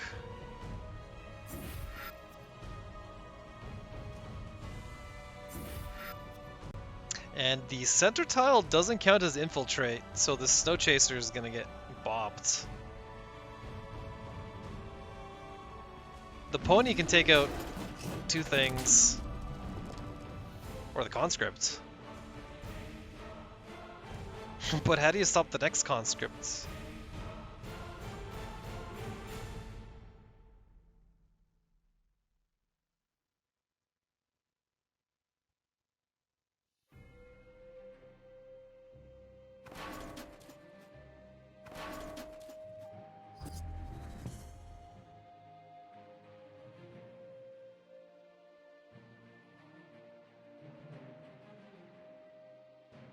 Legion.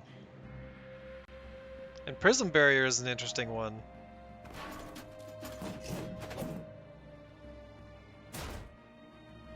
Might be really nice on this Kingsguard. You just make a conscript and you give it a shield.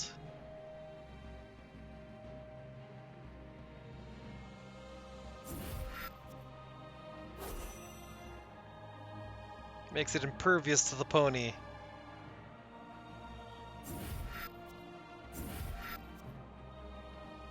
Goes for the spam instead, which is pretty unbeatable. I guess he just needs to defeat this deck before it gets the 7 mana buff going.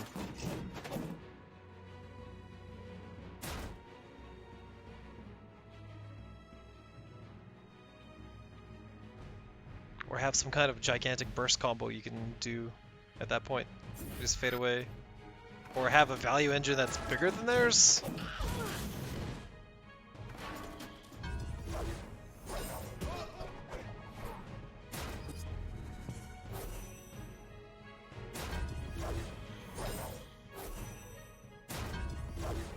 Yeah, not sure what it would take to beat a deck like that, but it is a 2-0 win for SzulerShifty over Fuzzymoth. Congratulations. Fuzzymoth eliminated! That is the end of the Black Knight.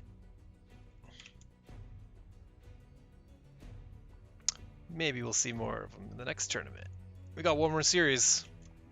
At the very bottom of the list, Kopiyut, who was in chat earlier.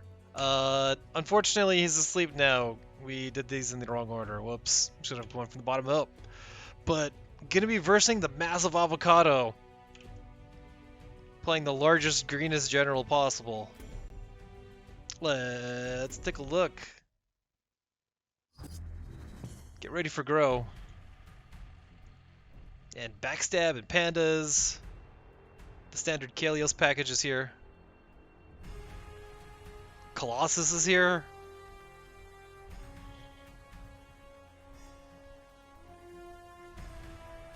So we've learned from round 1 that Grow decks love the Priestess turn 1, but maybe MASSIVEAVECADO can get there with this bevy of other 3-drop options. Spoiled for choice. Suzumi Bachi, excellent turn 1. Kopiyut also with his multiple December, or his Gauntlet trophies. Pretty nice.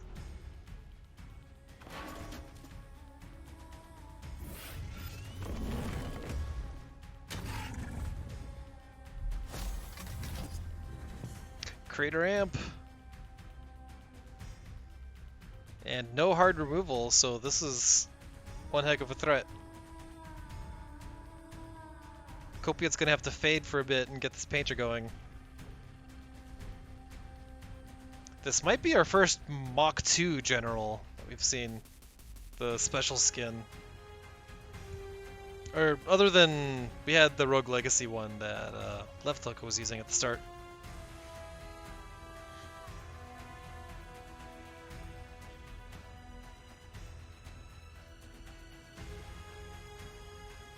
A lot of self-damage in this deck.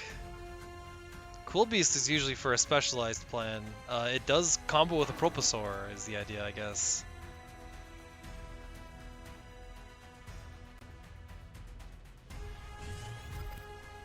Flame Wreath in the back. Okay, setting himself up for taking the mana next turn. This Crater is probably just going to eat this Polearm Samurai, though.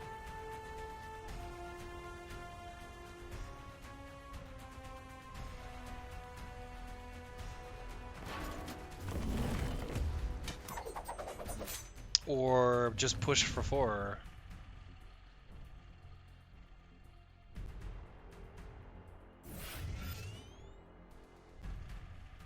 And a pretty forward placement for an Earthwalker. I would think you'd want it like diagonally up here.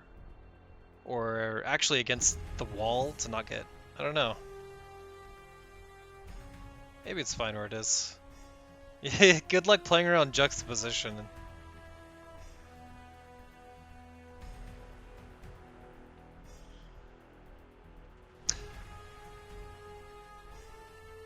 This Flame Wreath can't quite clear this Earthwalker. So it's going to be played way back here. Actually, the one slash from the general is enough to do it. And it was activated. Yeah. Multiple flame winners on the prowl now.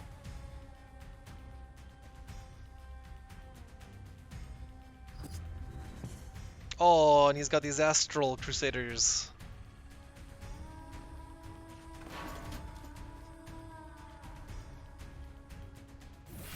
Colossus is pretty big, but there is panda technology here.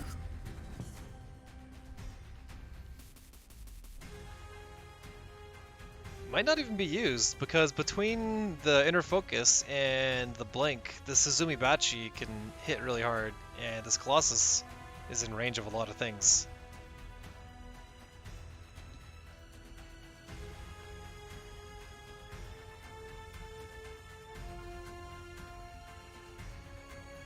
So can save the painter for another target. This grows a little late. Usually you want this grow turn 1 or 2.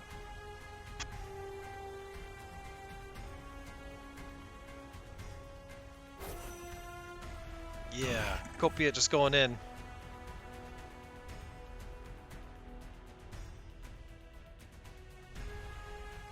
Cast a couple spells. This thing on Suzumi Bachi, it stacks. Doesn't even need more than one spell. Because the backstab is enough to be able to attack an enemy from behind and not take any counterattack damage. So it's pretty clean. And here's our spell.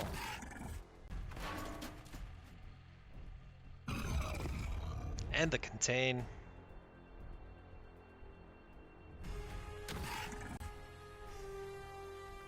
Massive Avocado getting overcooked by these flame wreaths. Thumbs down. Another activation.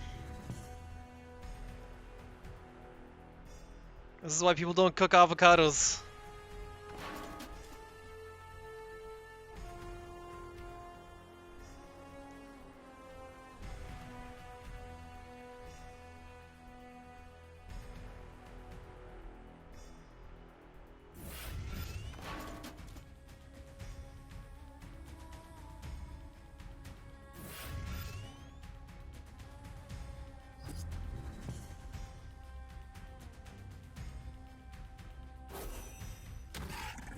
Yeah, and there's this Zendo to finish things off. Just need to have the general at 3.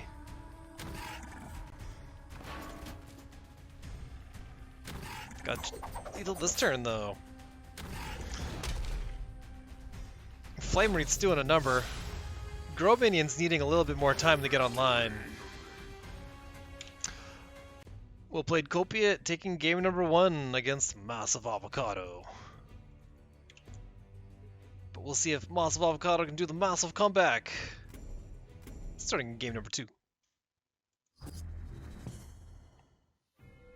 And to mix things up, we're going to be on the opposite side. Kopiyut's going to be really happy to see this Astral Crusader in the opening hand. The trick to these is you don't want to replace them turn 0 pre-game like that. You just need to replace them during your turn, and then they proc. Massive Avocado with loves to see the Huntress, but the Krygon is 2 of them now? Oh no. And the legendary +8/+8 grow. And a grow hammer. So the Huntress is going to be MVP as usual. Anywhere it goes is going to be great. Well, it's got to be in the back line, but anytime it comes out, it'll be great.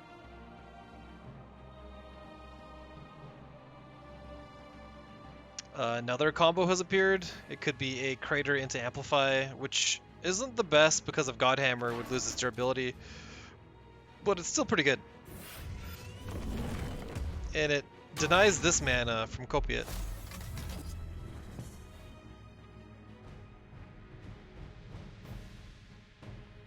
Now Massive Avocado just needs to fade away, drop the Huntress, drop the Grow. Probably just the Huntress for now. And hope there isn't a Phoenix Fire on its way to it.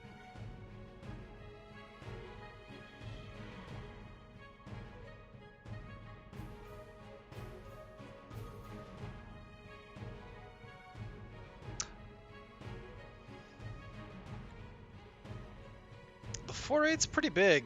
There isn't a good way to deal with this crater. And this mana, all of it seems forfeit.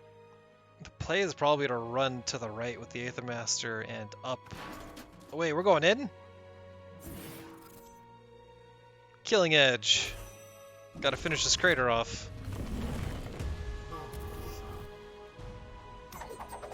I don't want that to get a +8/+8 that grows on every turn.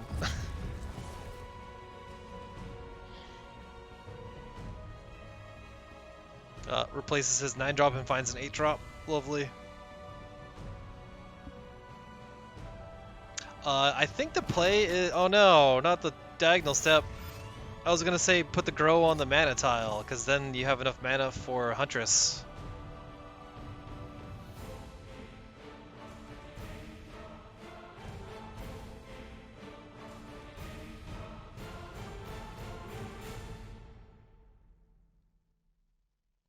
Well, 2 steps up would have been really easy for the Godhammer to fall off, so maybe... Nah, I still think that was the better play to be able to drop the grow on the Huntress. Because next turn it's just going to be a raw Huntress by itself.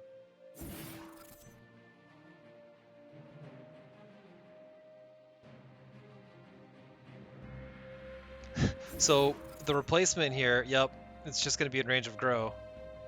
And immediately eaten.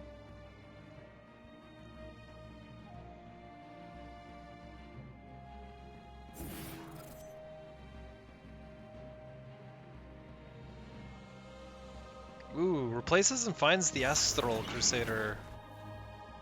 4 mana, 9/8. And uses Evacuation Protocol on the Toiling Vassal.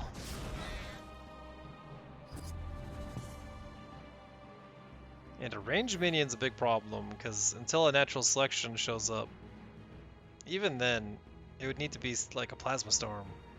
Homeostatic Rebuke would do it. This Huntress is just gonna get eaten for lunch.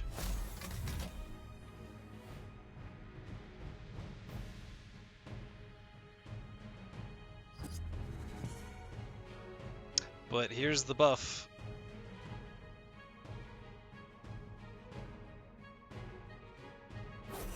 Definitely a necessary unit to take out. Replacing to find the Rush Captive to be able to just shoot it.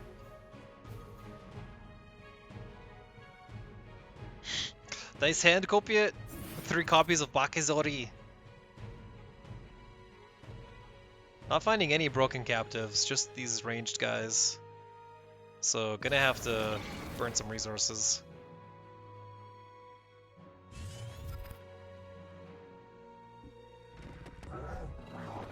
Namely Krun's health. But that's fine, it was gonna get one shot by this grow anyway. It has way too many instances of grow. And the blink to keep everything out of range of it. So just between all these Toiling Vassals, that could be enough to clutch it. Multiple copies of Grow 8. Which is godly with the Priestess, but pretty sad on right now.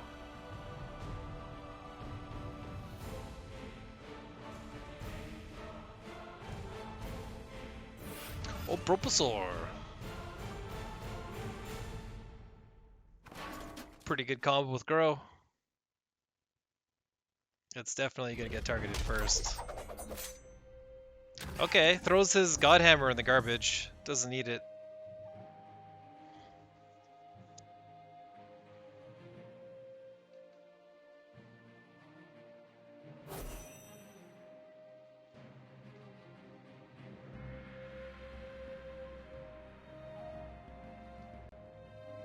Juxtaposition has appeared, and another Mist Dragon Seal.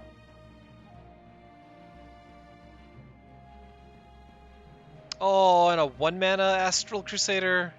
I usually cast it when it's at 4.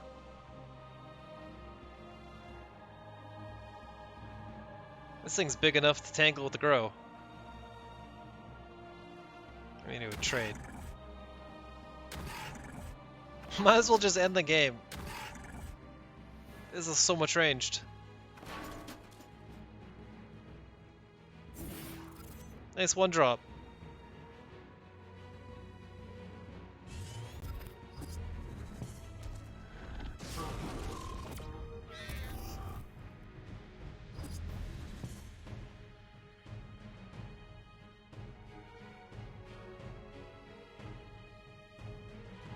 And the Grow, despite how huge it is very easily distracted.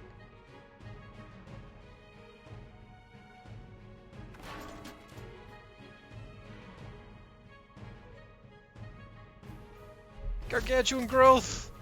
Grow is not big enough. It needs to be a 2020.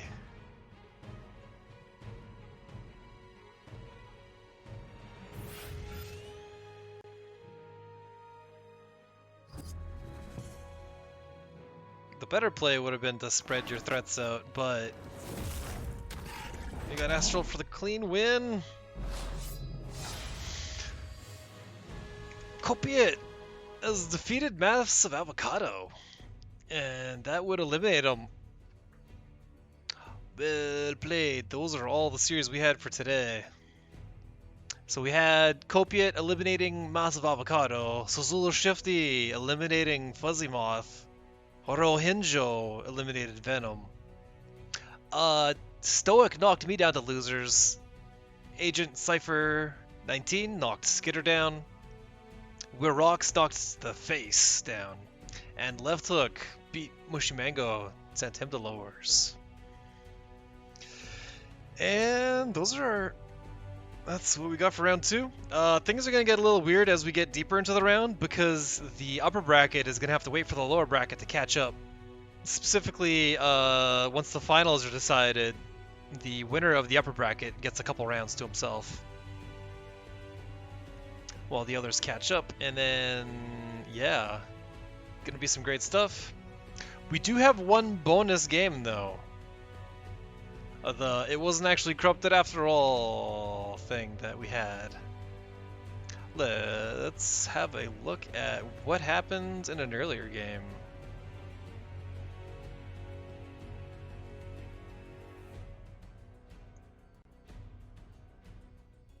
Also, let me go to the Discord to grab the VOD.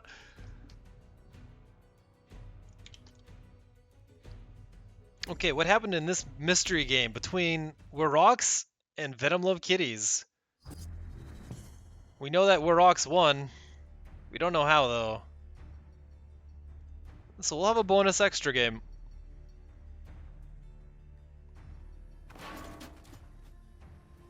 So in this situation, Wirox is currently up 1-0, and venomlovekitties switched off of the Vanguard deck onto Sag. I'm very curious to see what sorts of keywords we're going to get on this Elk Owl. The last one had Blast and Provoke.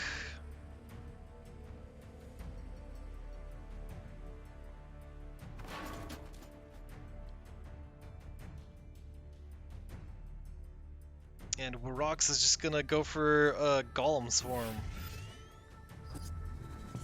Pretty nice defensive placement here with the Guardian. Not in any rush to take the mana. I would usually put these diagonally forward because they're so tanky. But this is aiming to hit the Jaxi next turn, possibly. So many Jaxi! Rush, Frenzy! It can move right now. And it has AoE.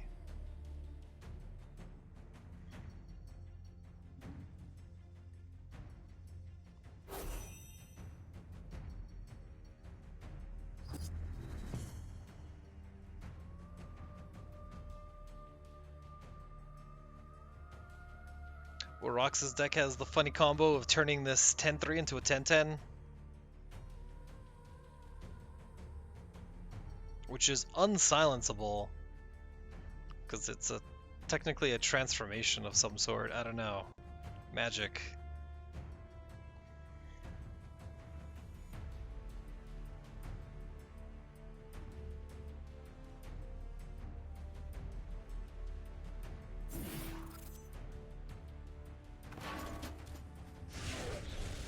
Portal Guardian with the double kill on these Jaxies. I would expect a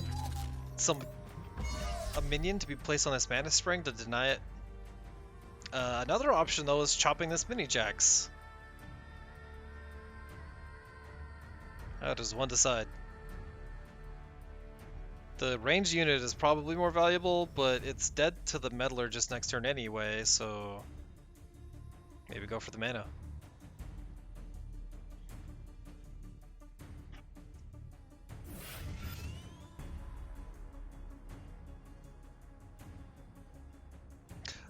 Dream Shaper in range of the Elk Owl, but it's too tanky to be destroyed by it.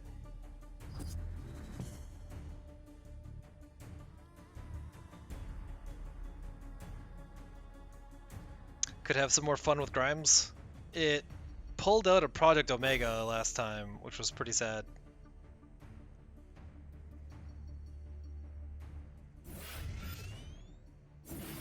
Sand Swirl Reader, and putting the General over top of the Sand Swirl, really nice.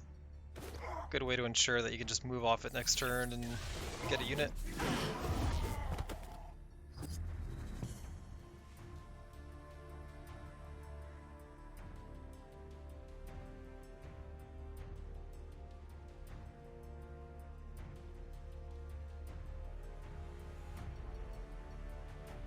So Wirox is in kind of like a really light pressure situation, and this Blood of Air is way too huge of a solution for any of these tiny threats.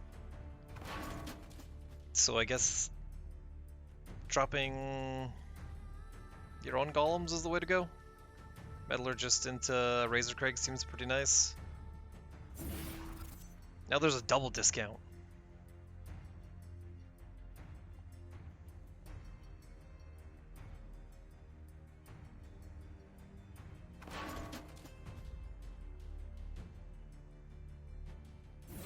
Oh, it's just Sirocco time now.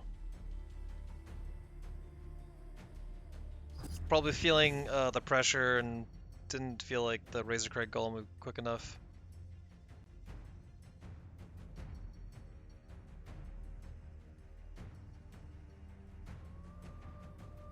I like Alamancer here.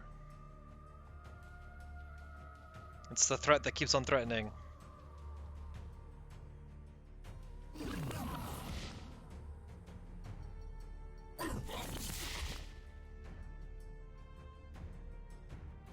Probably takes 2 steps to the left, kills the Golem, drops the Alamancer anywhere.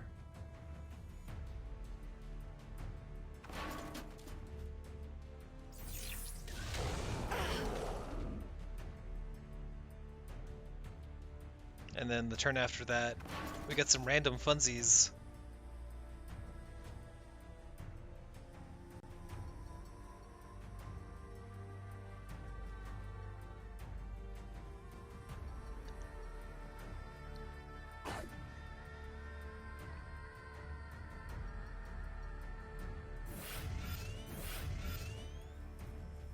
Seems pretty good.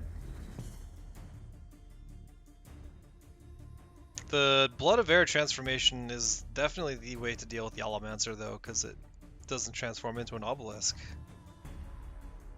Well, maybe an even better play is stealing it. It's not an available play this turn.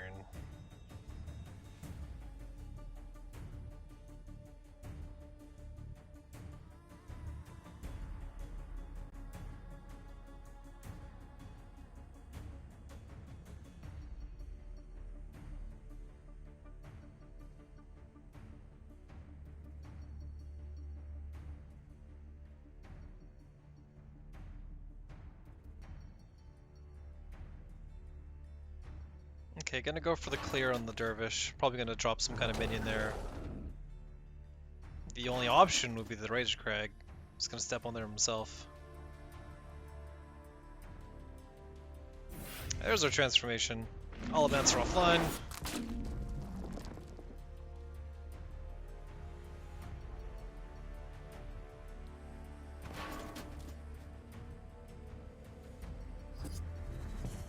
So we could get 2 random artifacts from Vitruvian, 1 random artifact from anything, random minions, which is probably the best thing to get right now.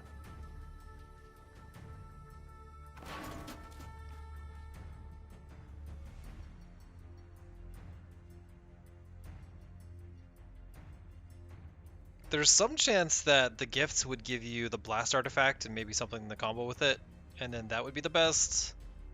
Well, no, wait, Grincher might be the best, because who knows what comes out of that. Grimes finds a gigantic target.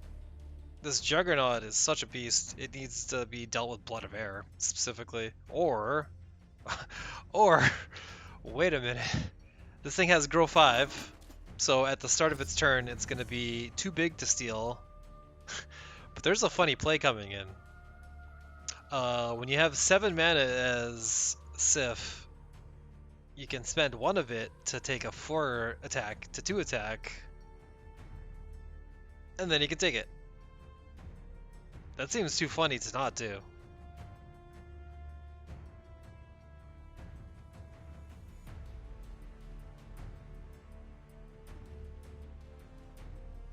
And then you can thank your opponent for the win condition.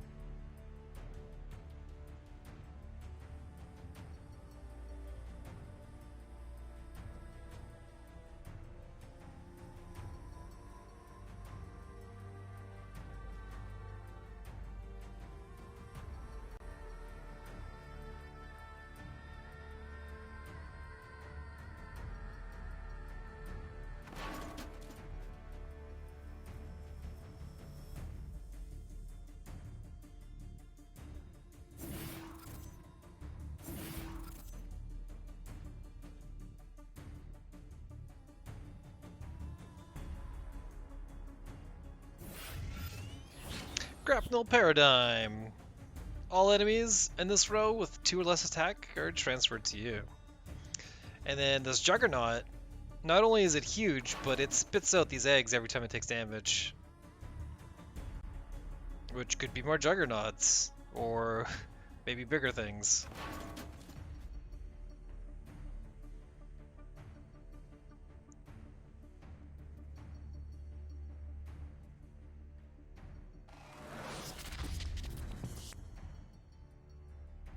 Could it be time for the gifts?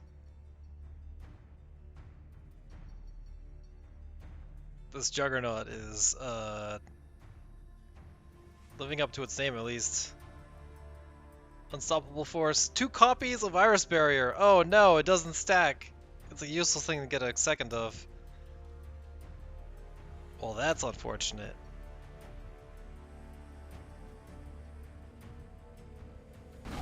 Can at least kill the grapnel without taking any damage. Gonna need to take 2 steps left to not immediately be bonked by the Juggernaut.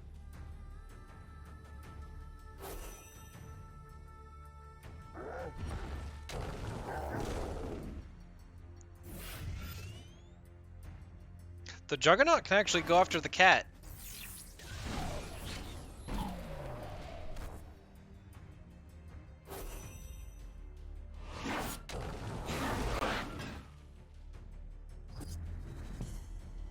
It's probably better for it to go after the general, though, because the eggs can be shot down by mini jacks.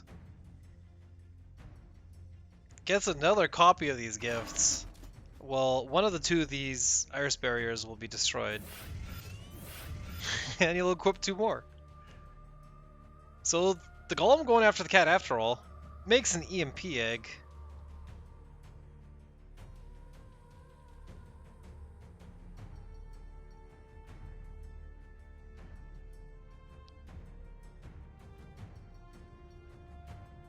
Jeez, why does this Juggernaut have to bully the packs? Gotta roll some dice, I guess.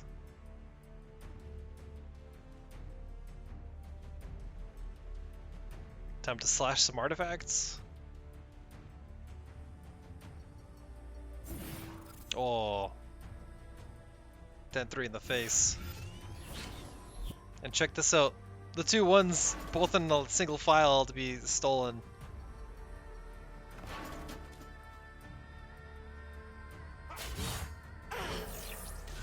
Pretty good play. I don't even think these gifts will get there. What, like, is there a Frenzy artifact that's good? That's a Magmar artifact.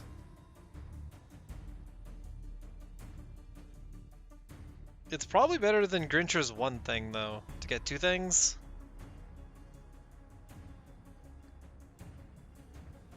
Fortunately, this Razor Crag Golem can be slashed without taking any damage. But maybe you can make a copy of it, or you can make a sand swirl under it. Just need to get the right things.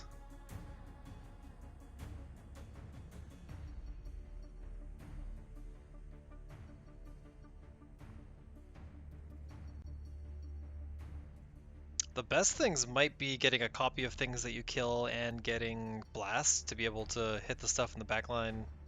Although the backline's kind of inconsequential. Okay, cast the card draw spell.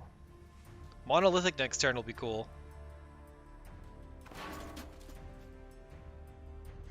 Taking a step? Okay, sand swirling the Smalley.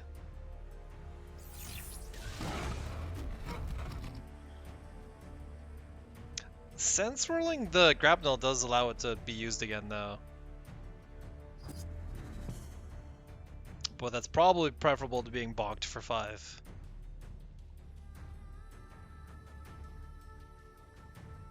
Multiple copies of Monolithic? Oh no, not what you want in your hand. Well, one of these can be replaced at least.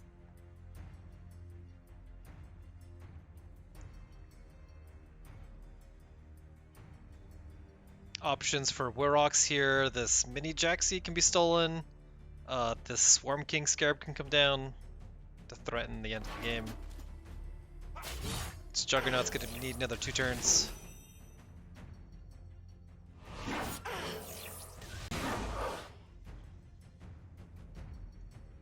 And venomlovekitties has a lot of random stuff. There's still possibility. Monolithic Vision can do some pretty ridiculous combos.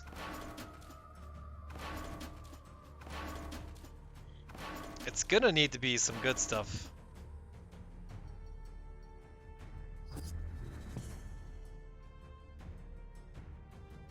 Ooh, maybe a Blood of Error is good in this situation though. It's just a shame it can't be double cast with anything because everything is too expensive. Maybe Monolithic is the out then. Just go for the funsies. Who knows what it'll make. Nope, we're going for solid stuff. Biggest threat removed. How do you deal with other threats though?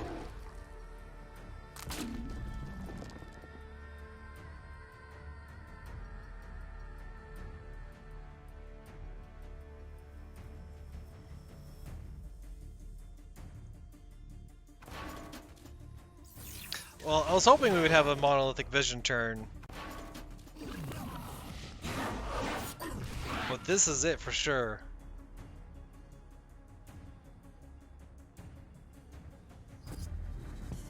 Because this Swarm King Scarab, let me just hit the button to speed things up. It knows Kamehameha, but like a version of Kamehameha that spawns bugs.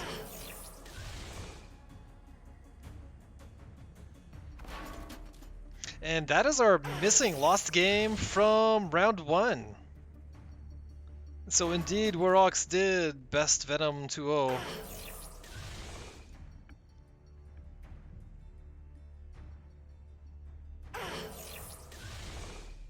And then we witnessed Venom face ROHINXO later on. And Wirox, we saw advance. So they are taking some divergent paths. But we are out of time for today. Thanks everyone for showing up. And we are out. See y'all for round 3. Peace.